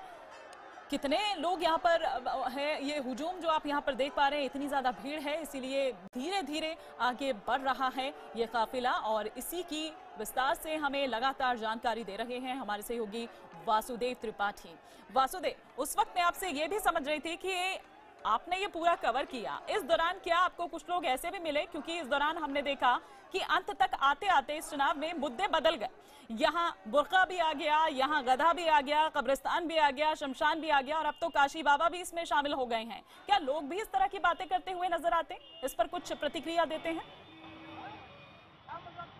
देखिए, जनता से अगर हम बात करें तो जनता भी उसी तरीके से कहीं ना कहीं, अगर हम समाजवादी पार्टी के जब कल उनके रोड शो में शामिल थे तो वो इन जो बीजेपी के नेताओं के ऊपर आरोप लग रहे हैं उनके सवाल उठा रहे थे। अगर हम बीजेपी के समर्थकों के बीच में बात करते हैं तो बीजेपी के समर्थक जो गधे जैसे जो सवाल उठाए गए थे, जिस तरीके से जिस भाषा का प्रयोग किया गया था, वो सवाल आरोप प्रत्यारोप करते नजर आ रहे हैं। तो कहीं ना कहीं ये एक बात क्लियर है कि जो मैसेज कहीं ना कहीं पॉलिटिकल पार्टी द्वारा क्रिएट किए जाते हैं समर्थकों तक वो पहुंच ही जाते हैं। लेकिन आम जनता के बीच में कहीं ना कहीं एक बात जरूर है कि जो कानून व्यवस्था जैसे जो मुद्दे हैं, प्रदेश के विकास के मुद्दे हैं, या जिस विधानसभा में उन्हें वोट देना है वहाँ के विकास के मुद्दे हैं, ये सारे मुद्दे आम जनता के लिए अहम हैं। बनारस की बात करें, बनारस में भी ये मुद्दे अहम हैं। सड़कों पर सवाल हो रहे हैं, जवाब हो रहे हैं, सड़कों की स्थिति पर। यहाँ पर ट्रैफिक की बहुत बुरी समस्या है।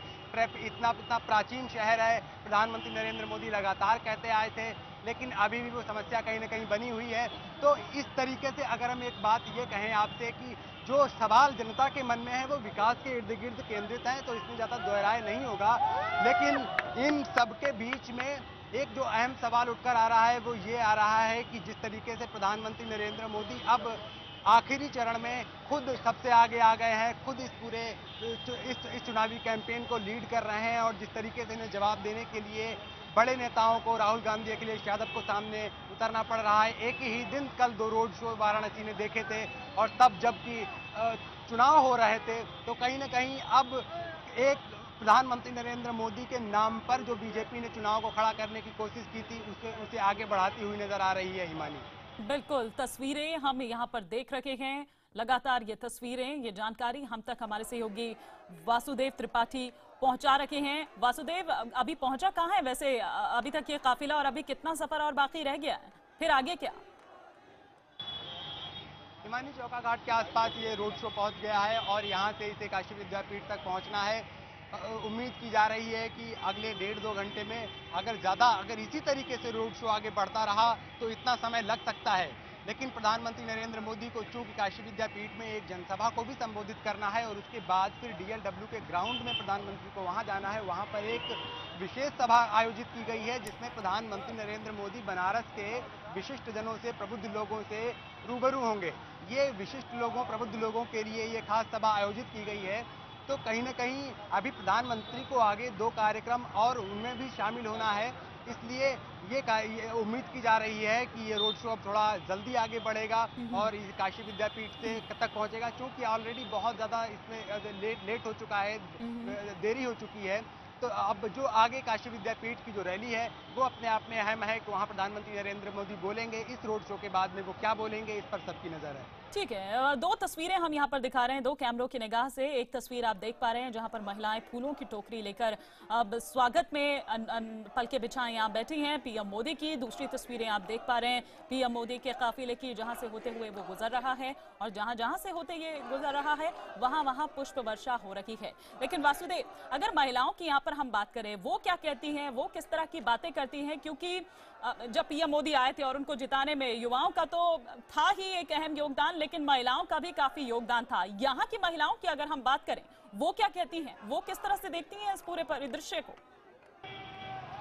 देखिए, बीजेपी का जो पूरा इलेक्शन मैनेजमेंट है उसमें आधी आबादी को पूरी तरीके से ध्यान में रखने की कोशिश की गई है।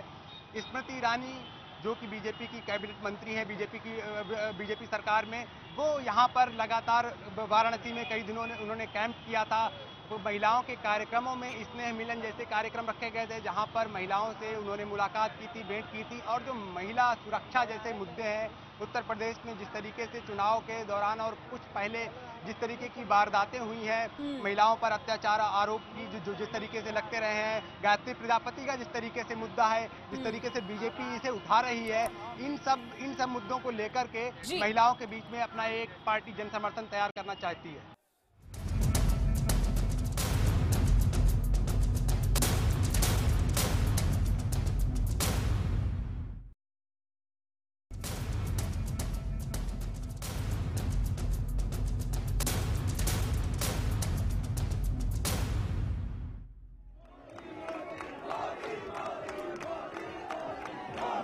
तस्वीरें आप देख पा रहे हैं अपने टेलीविजन स्क्रीन पर, फिर वही मोदी मोदी। जाहिर सी बात है कि पीएम मोदी भी उत्तर प्रदेश में अपनी नाक की लड़ाई लड़ने में यहां जुटे हैं। आखिरी चरण का मतदान, जिससे पहले 3 दिन तक अपना संसदीय क्षेत्र वाराणसी, जिसमें प्रचार करके वो 40 सीटों का जो चक्रव्यूह है उसे भेदने में, उसे रचने में जुटे हुए हैं पीएम मोदी। और इसी क्रम में आज ये देखिए एक और रोड शो जो है वो रखा गया। हालांकि कल भी एक रोड शो था, हालांकि वो अनौपचारिक रोड शो था, ऐसा कोई कार्यक्रम था नहीं। ये जरूर है कि इसके लिए इजाजत इससे पहले जब ली गई थी नहीं मिली थी इजाजत। इस चीज को विपक्ष ने काफी भुनाया भी, ये कहा भी। 2 तस्वीरें आपको हम दिखा रहे हैं। कहां तक पहुंचा है पीएम मोदी का ये काफिला हम जानेंगे, लेकिन 10 सेकंड के लिए बस हम यहां पर रुक रहे हैं। 10 सेकंड बाद जल्द लौटेंगे।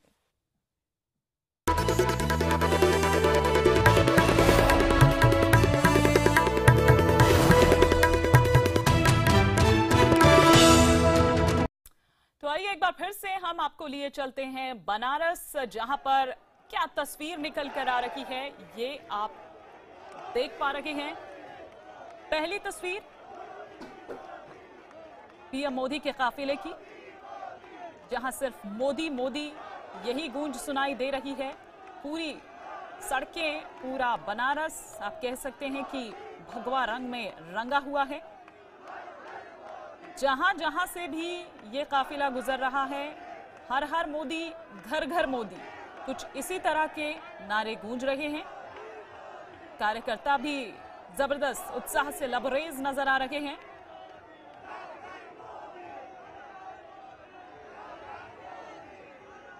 पुलिस लाइन से शुरू हुआ ये रोड शो, थोड़ा विलंब से शुरू हुआ।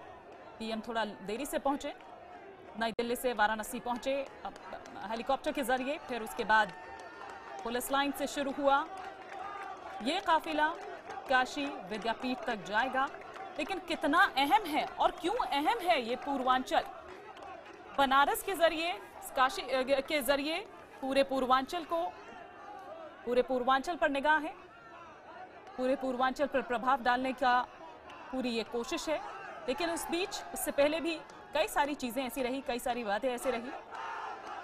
पीएम के 3 दिन के कार्यक्रम से पहले ही यहाँ पर कई कैबिनेट मंत्री जो हैं, केंद्रीय मंत्री जो हैं, उनका यहाँ डेरा जमा हुआ था। उससे पहले किस तरह से टिकट बंटवारे को लेकर सिर्फ फुटअव्वल की स्थिति हमने यहाँ पर देखी, वो भी जग जाहिर है। उसे लेकर फिर खुद बीजेपी के अध्यक्ष, राष्ट्रीय अध्यक्ष अमित शाह को इस पर उतरना पड़ा। कल एक ऐसी ही दिलचस्प तस्वीर हमने देखी थी श्यामदेव राय चौधरी को जब खुद मनाने पहुंचे पीएम मोदी। दक्षिण से 7 बार के वो विधायक रहे हैं, लेकिन इस बार उनका टिकट कट गया है, तो एक नाराजगी कहीं ना कहीं वो थी। और ये जो नाराजगी है वो सिर्फ यहीं दक्षिण की, हम इस सीट की ही, हम यहाँ की ही हम बात, इस क्षेत्र की ही हम बात नहीं कर रहे हैं। ये नाराजगी और भी जो विधानसभा क्षेत्र हैं वहां देखने को मिली। और ये एक बड़ी चुनौती कहीं ना कहीं बनी हुई है पार्टी के लिए, जाहिर सी बात है, इसीलिए इतनी कोशिशें भी हो रही है। लेकिन फिलहाल तो ये तस्वीरें क्या कह रही हैं, क्या संदेश दे रही हैं, ये तो 11 मार्च को ही पता चल पाएगा कि ऊंट किस करवट बैठेगा। लेकिन फिलहाल पूरी बनारस की जो सड़कें हैं, जो पूरा शहर है, वो भगवा रंग में रंगा हुआ है। धीरे धीरे आगे बढ़ता हुआ पीएम मोदी का यह काफिला, वो 40 सीट जिस पर निगाह है, उस चक्रव्यूह को किस तरह से भेदा जाए, किस तरह से किला फतेह हो, क्योंकि काफी कुछ अहमियत ये रखता है।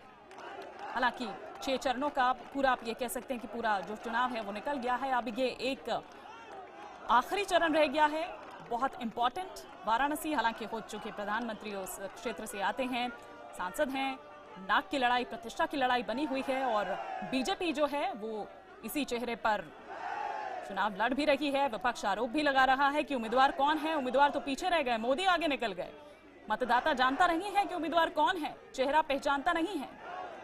तो इस तरह के आरोप भी लग रहे हैं। कल के रोड शो को लेकर भी आरोप लगे थे। ये भी आरोप लगे कि जो पीएम मोदी ने वायदे किए थे और जिन वायदों पर जनता ने पीएम मोदी को भारी मतों से जिताया, 2014 में जो जिस तरह की तस्वीर सामने देखने को मिली थी, मोदी लहर जिसे कहा जा रहा था, हालांकि तस्वीर तो आज भी ये दिखा रही है कि वो लहर अभी भी बरकरार है। लेकिन क्या ये जो हुजूम, ये जो भीड़ हम लोगों की यहाँ देख पा रहे हैं, वो वोटों में तब्दील होती है या नहीं, ये देखने वाली बात होगी। नाक की लड़ाई, प्रतिष्ठा की लड़ाई बनी हुई है। ये जो 40 सीट जिसे भेदने की बात हो रही है और हर तमाम दल जो हैं वो इस पर लगे हुए हैं, उसमें अगर हम पिछले विधानसभा चुनाव की तस्वीरें देखें, उस पर अगर नजर डालें तो 4 सीट ही इन 40 में से बीजेपी के खाते में आई थी और उनमें से जो ये 3 हैं सीट्स वो वाराणसी की ही है। तो जाहिर सी बात है कि एक बहुत बड़ा मार्जिन है, कैसे इसे कवर अप किया जाएगा ये एक बड़ा सवाल है, ये एक बड़ी चुनौती भी है। फिलहाल तो अपडेट ले लेते हैं, कहां तक ये काफिला पहुंचा है, कितना वक्त अभी और लगेगा काशी विद्यापीठ तक पहुंचने के लिए। अब वासुदेव त्रिपाठी लगातार इस पर अपनी नजर बनाए हुए हैं, फॉलो कर रहे हैं। वासुदेव, कहां पहुंचा ये काफिला, अभी कितना वक्त और लगेगा काशी विद्यापीठ तक पहुंचने में? हिमानी, ये वाराणसी के तेलियाबाग इलाके की तरफ बढ़ रहा है। चौका घाट इलाके को इसने क्रॉस कर दिया है इस रोड शो ने, इस काफिले ने। इसके बाद ये रोड शो मलदहिया होते हुए फिर ये जाएगा काशी विद्यापीठ की तरफ। अभी समय लग जाएगा, आप उम्मीद करिए कि एक घंटे से ज़्यादा का वक्त इसमें लग सकता है, क्योंकि जिस तरीके से रोड शो आगे बढ़ रहा है, भीड़ भाड़ वाले इलाके हैं और उसके साथ साथ जिन रास्तों से गुजर रहा है वहाँ पहले से ही ट्रैफिक की दिक्कत रहती है, क्योंकि रास्ते बहुत ज़्यादा वाइड नहीं है, बहुत ज़्यादा चौड़े रास्ते नहीं हैं ज़्यादातर इलाकों में, इसलिए अभी वक्त लगेगा इसे काशी विद्यापीठ तक पहुंचने में। लेकिन जिस तरीके से ये रोड शो आगे बढ़ रहा है, आप ये मान के चलिए कि ये जो काफिला है, जो प्रधानमंत्री नरेंद्र मोदी के साथ में जो ये भीड़ चल रही है, ये अपने आप में काफ़ी खास है और यही जो भीड़ है ये काशी विद्यापीठ में रैली में कन्वर्ट होगी। ठीक है, वापस लौटते हैं हम। ठीक है, अपडेट हमने ले ली, लेकिन जिस तरह से हम चर्चा लगातार कर ही रहे थे वासुदेव, बीजेपी की हिंदुत्ववादी छवि के बीच कल हमें एक और तस्वीर देखने को मिली, जब मोदी जी ने जब एक नेता ने पीएम को एक शॉल भेंट की, उछाली उनकी ओर और उन्होंने बड़े ही सम्मान के साथ उसे अपने माथे से लगा लिया। ये वो चीज थी जब सभी का दिल वहां पर जीत लिया। तो एक हिंदुत्ववादी छवि के बीच एक ये तस्वीर। बिल्कुल हिमानी, ये उस वक्त की बात है जब प्रधानमंत्री नरेंद्र मोदी का काफिला गुजर रहा था काशी विश्वनाथ मंदिर जाने के लिए, और काशी विश्वनाथ मंदिर का जो इलाका है, जो गदौलिया का इलाका है, उसके कुछ ही पहले मदनपुरा का इलाका है।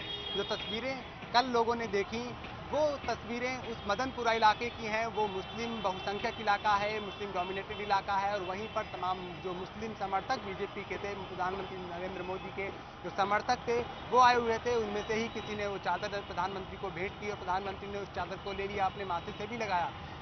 जो चादर है वो प्रधानमंत्री नरेंद्र मोदी को पहले भी कई बार कुछ जो है इस तरीके के सूफी संत भेंट कर चुके हैं और प्रधानमंत्री नरेंद्र मोदी उसे स्वीकार भी करते रहे हैं। लेकिन इन सब के बीच में ये जो समय था वो बेहद अहम था, क्योंकि ठीक कुछ ही पहले जब प्रधानमंत्री नरेंद्र मोदी काशी विश्वनाथ मंदिर में दर्शन करने, पूजन करने और वहां पर ज्योतिर्लिंग का जलाभिषेक करने जा रहे थे। ठीक उसके पहले की ये दूसरी तस्वीर दिखाई दी थी। कहीं न कहीं लोकतंत्र की एक खूबसूरत तस्वीर थी और जिस तरीके से जो तमाम कयास लगाए जा रहे थे उन सब के बीच में हालांकि बीजेपी जिस तरीके से यहाँ पर तमाम चीजें बीजेपी ने प्लान की, जहाँ प्रधानमंत्री नरेंद्र मोदी का रोड शो हो या और भी जितने भी कार्यक्रम थे उन सब के बीच में कहीं न कहीं वासुदेव, ये दिलचस्प थोड़ी इसलिए भी हो जाती है वासुदेव, ये दिलचस्प थोड़ी इसलिए भी हो जाती है क्योंकि अभी तक पीएम पर ये आरोप लगते रहे कि वो परहेज करते हैं। इससे पहले जब एक बार उनको मुस्लिम टोपी पहनाने की कोशिश की तो उन्होंने उससे इनकार, साफ तो नहीं पर उन्होंने मना कर दिया उसे पहनने के लिए। ये एक छवि कहीं ना कहीं थी। हिमानी, जब प्रधानमंत्री को मुस्लिम टोपी पहनाने की बात की गई थी, एक संत ने, एक सूफी मौलवी ने वो जो टोपी भेंट की थी प्रधानमंत्री को गुजरात में, अगर आपको याद हो, उस समय प्रधानमंत्री गुजरात के मुख्यमंत्री थे, सद्भावना मिशन उस समय कर रहे थे, तो तब भी उन्होंने टोपी नहीं पहनी थी, चादर उन्होंने तब भी ले ली थी और अभी भी उन्होंने चादर ही ली। तो बहुत ज्यादा ऐसा कोई बहुत बड़ा डेविएशन या कॉन्ट्रास्ट उनके पिछले स्टैंड से नहीं। प्रधानमंत्री ने पहले उसके बाद में 2014 के चुनावों के दौरान कहा था कि टोपी पहनने से कोई सेकुलर नहीं हो जाता, तो उस अपने स्टैंड से बहुत ज्यादा कोई डेविएट हुए हों ऐसा नहीं लगता है। और सारी चीजों को कहीं ना कहीं कैलकुलेट किया ही जाता है पॉलिटिकली कि उनमें उनसे क्या मैसेज जा सकता है। इन सब के मद्देनजर ही सारे कोई भी अगर स्टैंड लिया जाता है या कोई भी कदम उठाया जाता है, इस तरीके की तस्वीर दिखाई जाती है, उनके पीछे कहीं ना कहीं सोची समझी रणनीति होती है। ठीक है, आप हमारे साथ बने रहिए, हम लगातार तस्वीरें भी अपने दर्शकों को दिखा रहे हैं जो आप हम तक पहुंचा रहे हैं वासुदेव। दो कैमरों की निगाहों से ये तस्वीरें धीरे धीरे आगे बढ़ रहा है ये काफिला। हालांकि जिस तरह से वासुदेव बता रहे हैं कि अभी थोड़ा वक्त लगेगा, थोड़ा विलंब चुकी हुआ, तो इसलिए अब आगे जो प्रोग्राम्स थे, कार्यक्रम थे, जिस तरह से ये था कि 8:30 बजे तक ये स्टार्ट होगा, फिर उसके बाद काशी विद्यापीठ पहुंच जाएंगे, फिर एक जनसभा को संबोधित भी करना है, तो धीरे धीरे उन कार्यक्रमों में भी अब विलंब होता जा रहा है क्योंकि देरी से शुरू हुआ रोड शो, तो बाकी कार्यक्रम भी अब देर उनमें भी होती जा रही है। तो ये दो तस्वीरें हम यहाँ दिखा रखे हैं। जनता में भी, जनता हालांकि चूंकि ये बहुत इंपॉर्टेंट है वासुदेव, जनता क्या यहाँ असमंजस में है? क्योंकि बनारस की जनता के लिए कहा जाता है कि संवाद जब आप उनसे करिए तो मजाक ही मजाक में वो अपने मतलब की बात कह जाती है, पूरी कह जाती है, बहुत सियाने होते हैं, मतलब अगर मैं इस वर्ड को यहाँ पर यूज करूँ तो पत्ते नहीं खोलते हैं इजीली। तो क्या असमंजस में है जो भी आप भाप पाए हो या नहीं, पूरी तरह से वो डिसाइड कर चुके हैं कि नहीं? ये साफ है, स्थिति साफ है। हिमानी, बनारस में जितने भी लोग हैं सब एक दूसरे को गुरु कहकर संबोधित करते हैं और यहाँ पर हर व्यक्ति गुरु है और जो खास तौर पर राजनीति हो या कोई भी विषय हो, यहाँ पर हर व्यक्ति हर विषय का गुरु है, राजनीति का भी गुरु है। इसलिए पत्ते खोलना यहाँ पर बहुत मुश्किल है, लोगों के दिमाग में क्या है ये समझ पाना बेहद मुश्किल है। लेकिन जो समीकरण है, जिस तरीके के समीकरण अतीत में रहे हैं, चाहे वो 2014 का चुनाव हो या उससे पहले 1991 के बाद से, उनके आधार पर समीकरण यहाँ पर बिठाने की कोशिश सभी पार्टियां कर रही हैं, उन्हीं के आधार पर अपना अपना गणित लगा रही हैं और जो फैसला है जनता को करना है, 8 तारीख को जनता वो फैसला करेगी।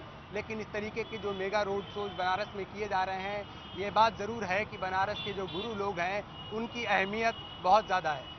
बिल्कुल, बनारस में जो गुरु लोग हैं एक दूसरे को गुरु कहकर संबोधित करते हैं तो उनकी अहमियत बहुत ज्यादा है। और ऊंट किस करवट बैठेगा, किसकी किस्मत किस तरह से तय की है, ये तो 11 मार्च ही तय करेगा।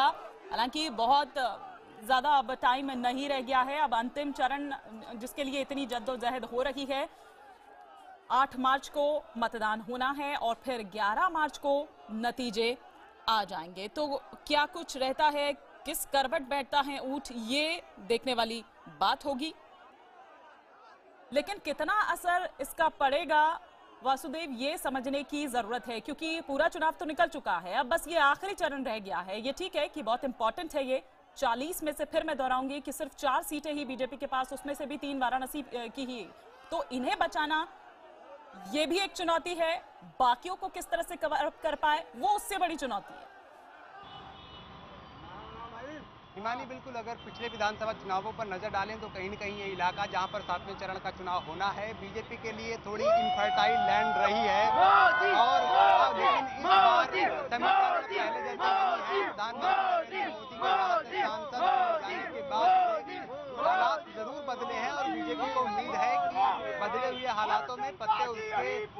खुलेंगे तो उसके फेवर में आएंगे। हालांकि जिस तरीके से बीजेपी की यहाँ पर कोशिश है, आपने सवाल किया कि इसका कितना फर्क पड़ेगा, तो ये जरूर समझना अहम है, क्योंकि जब भी इस तरीके के रोड शो या इस तरीके की रैलियां, इस तरीके के राजनीतिक कार्यक्रम प्लान किए जाते हैं राजनीतिक पार्टियों की तरफ से, तो उनके पीछे ये बात सोची समझी एक रणनीति होती है। राजनीतिक पार्टियां समझती हैं कि ऐसे कार्यक्रमों का कहीं न कहीं फर्क जरूर पड़ता है। यही वजह है कि कल जब एक तरफ प्रधानमंत्री नरेंद्र मोदी रोड शो कर रहे थे, उसके थोड़ी ही देर बाद राहुल गांधी, अखिलेश यादव का रोड शो भी निकल रहा था, और आज फिर प्रधानमंत्री यहाँ पर है और कल फिर प्रधानमंत्री यहाँ पर वाराणसी में ही दिखाई देंगे चुनाव प्रचार के आखिरी दिन। बिल्कुल, और बाकी जो दल हैं, जाहिर सी बात है कि उनकी नींदें जरूर उड़ी हुई होगी वासुदेव, इस रोड शो के बाद बैक टू बैक एक और।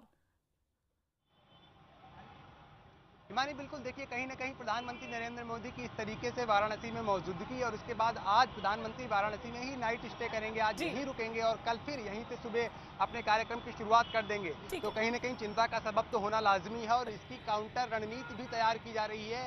ये जो बताया जा रहा है, हमें सूचना मिल रही है कि कल अखिलेश यादव और राहुल गांधी वाराणसी में एक ज्वाइंट प्रेस कॉन्फ्रेंस भी कर सकते हैं। तो कहीं ना कहीं आखिरी दिन कोई भी पार्टी, कोई भी दल आखिरी अटैक करने से पीछे नहीं हटना चाहता, कोई मौका नहीं छोड़ना चाहता।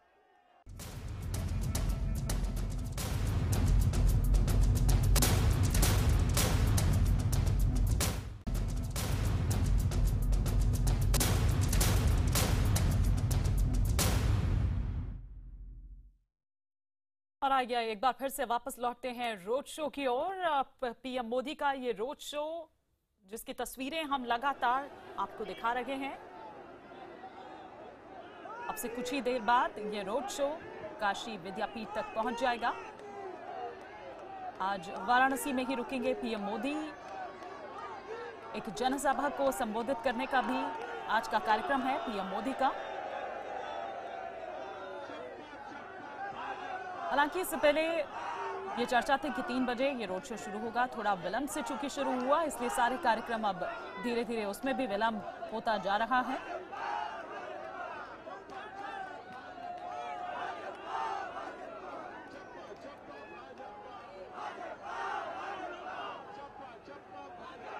लोगों में उसी तरह का जोश, उसी तरह का उत्साह दिखाई दे रहा है। कार्यकर्ता भी उत्साह से लबरेज नजर आ रहे हैं, और साथ ही हमारे सहयोगी वासुदेव त्रिपाठी भी इस पर लगातार अपनी नजर बनाए हुए हैं। क्या और अपडेट्स अब पहुंचा रहे हैं वासुदेव हमारे पास, क्योंकि वो लगातार इस काफिले को भी फॉलो कर रहे हैं। सीधे रुख करेंगे वासुदेव का। वासुदेव। हिमानी, प्रधानमंत्री का काफिला, प्रधानमंत्री का रोड शो अब तेलियाबाग इलाके से आगे बढ़ चुका है और पटेल चौक के आसपास पहुंच चुका है। यहाँ से ये अब जो है काशी विद्यापीठ की तरफ आगे बढ़ेगा।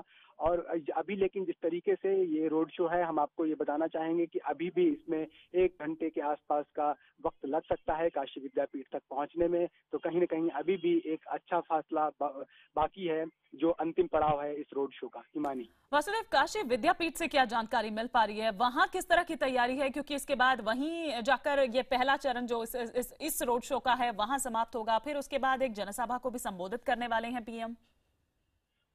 हिमानी, बिल्कुल जनसभा के लिए तैयारियां की गई हैं। जिस तरीके से प्रधानमंत्री जब वहां पर पहुंचेंगे, ठीक उसके बाद ही जो सारा प्रधानमंत्री के साथ समर्थकों का सैलाब है वो वहीं पर एकत्रित हो जाएगा, और फिर काशी विद्यापीठ में प्रधानमंत्री जनसभा को संबोधित करेंगे। जो जिस तरीके से कल की जनसभा टाउन हॉल में आयोजित की गई थी, उसके बाद आज ये जनसभा काशी विद्यापीठ में आयोजित की गई है।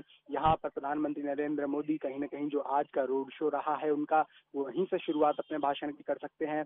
और इसके बाद जो तमाम मुद्दे जिस तरीके से उन्होंने कल छुए थे, बनारस के विकास की बात की थी, वो सारे मुद्दे आज एक बार फिर प्रधानमंत्री अपने अंदाज अपनी शैली से या अलग शब्दों में कहीं न कहीं जाहिर कर सकते हैं। इन सब के बीच में जो अभी पड़ाव है वो कहीं न कहीं इसलिए मायने रखता है क्योंकि काशी विद्यापीठ के बाद में प्रधानमंत्री नरेंद्र मोदी को DLW में भी एक कार्यक्रम में शामिल होना है, वहां पर भी लोगों को संबोधित करना है। प्रबुद्ध लोगों का ये कार्यक्रम रखा गया है। तो कहीं न कहीं समय को लेकर के थोड़ी अभी चिंता जरूर है, क्योंकि समय जो कार्यक्रम है वो ऑलरेडी बहुत ज्यादा लेट हो चुका है। बिल्कुल, ऑलरेडी वो लेट हो चुका है। वासुदेव, हम लौट रहे हैं आपके पास, लेकिन हम सिर्फ 10 सेकंड में वापस आ रहे हैं। ये तस्वीरें भी हम आपको दिखा रहे हैं। 10 सेकंड बाद जल्द लौटेंगे।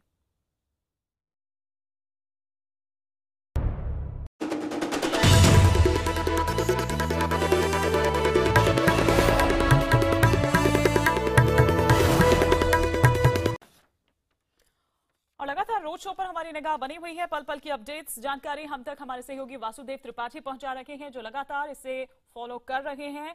आगे का क्या कार्यक्रम है ये भी हम यहां पर जान रहे थे वासुदेव से। लेकिन वासुदेव, एक सवाल जो बार बार आकर मुंह बाय खड़े हो रहा है वो यही कि आखिर क्यों जरूरत पड़ी पीएम मोदी को अपने ही घर में इतनी जोर आजमाइश करने की? क्या 2014 जैसा जो विश्वास था वो नहीं कर पा रहे हैं मतदाताओं पर, या जो भीतर खाने जो एक असंतोष की स्थिति उत्पन्न हुई थी, नाराजगी की स्थिति उत्पन्न हुई थी, तमाम ऐसी चीजें हैं? क्या यही एक वजह है जो इसकी जरूरत पड़ी? हिमानी, देखिए, बीजेपी अपनी जीत को लेकर के कहीं न कहीं आशान्वित जरूर थी। वाराणसी जिले में कुल 8 विधानसभा सीट्स हैं और बीजेपी की यही कोशिश है कि ज्यादा से ज्यादा सीट्स पर विजय बीजेपी हासिल करे।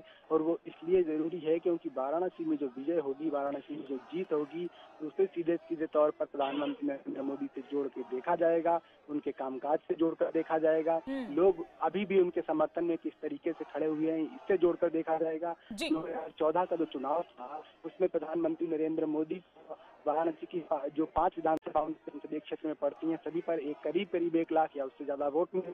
तो कहीं न कहीं चुनौती भी है कि जो लोकप्रियता थी वो अभी भी बनी हुई है। और जब 2017 के बाद में 2019 की पृष्ठभूमि तैयार होना शुरू होगी, उस वक्त ये प्रश्न जरूर एक अहम हो जाएगा कि वाराणसी में बीजेपी ने कितनी बड़ी जीत हासिल की, कितने फासले से जीत हासिल की। इससे प्रधानमंत्री नरेंद्र मोदी का जो आगे 2019 चुनाव होगा, कहीं न कहीं अगर बीजेपी लेकिन वासुदेव, ये पूरी इमेज पीएम की इमेज पर ही आगे चल रहे हैं, पार्टी इसी सहारे पर है। लेकिन अगर कुछ ऊंच नीच होती है तब क्या? क्योंकि जिस तरह से ये पूरा माहौल क्रिएट किया जा रहा है और जो अभी हम तस्वीरें यहाँ पर देख रहे हैं, अगर कुछ ऊंच नीच होती है बीजेपी के उस पर तो तब ये ठीक रहा क्या पीएम पे ही फोड़ा जाएगा? तब क्या? क्योंकि इसी इमेज के सहारे आगे बढ़ रही है। देखिए हिमानी, इस तरीके के सवाल लगातार उठते रहे हैं, लेकिन अगर हम बीजेपी की अब की कार्यशैली पर नजर डालें तो बीजेपी अपनी पूरी ताकत ठोकती है, अपनी बेस्ट बिड बीजेपी चलती है।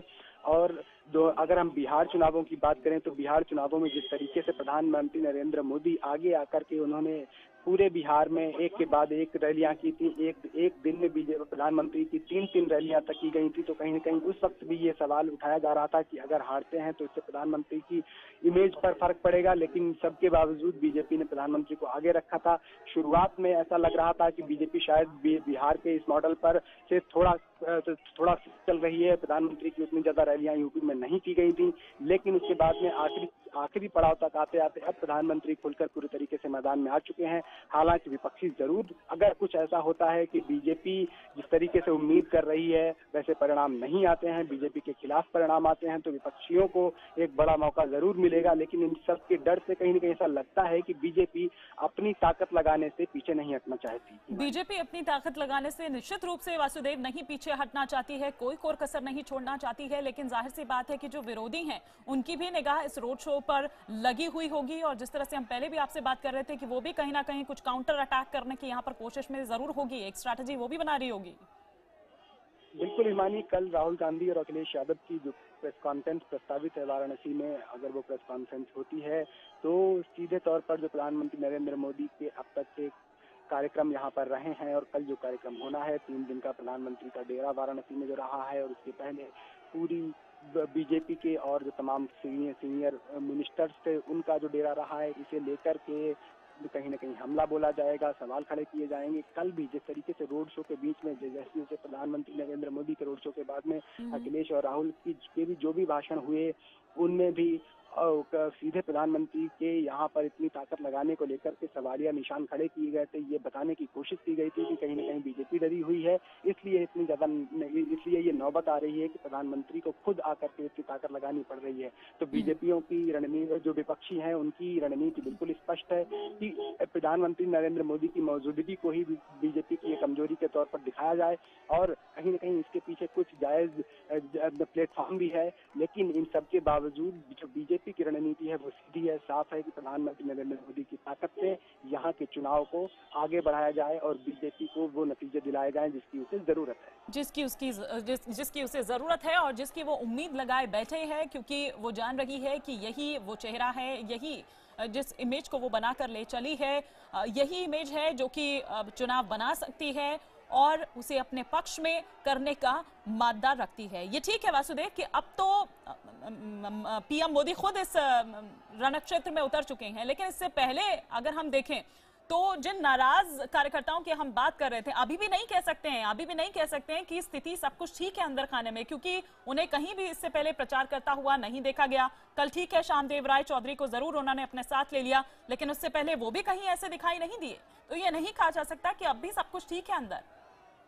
जब भी चुनाव होता है तो हर एक कार्यकर्ता जो नाराज होता है उसे हर वक्त उसे नहीं उसे मना लिया जाए, ऐसा नहीं होता है। लेकिन अगर श्यामदेव राय चौधरी जैसे नेताओं की बात करें तो वो लोग कहीं न कहीं बीजेपी के पक्ष में चुनाव करने के लिए उतारा। ऐसे बीजेपी ने अपनी रणनीति के चलते, अपनी कोशिशों के चलते, और अमित शाह ने सीधे इन परिस्थितियों को मॉनिटर किया था और सीधे इन चीजों की कमान अपने हाथ में ले ली थी।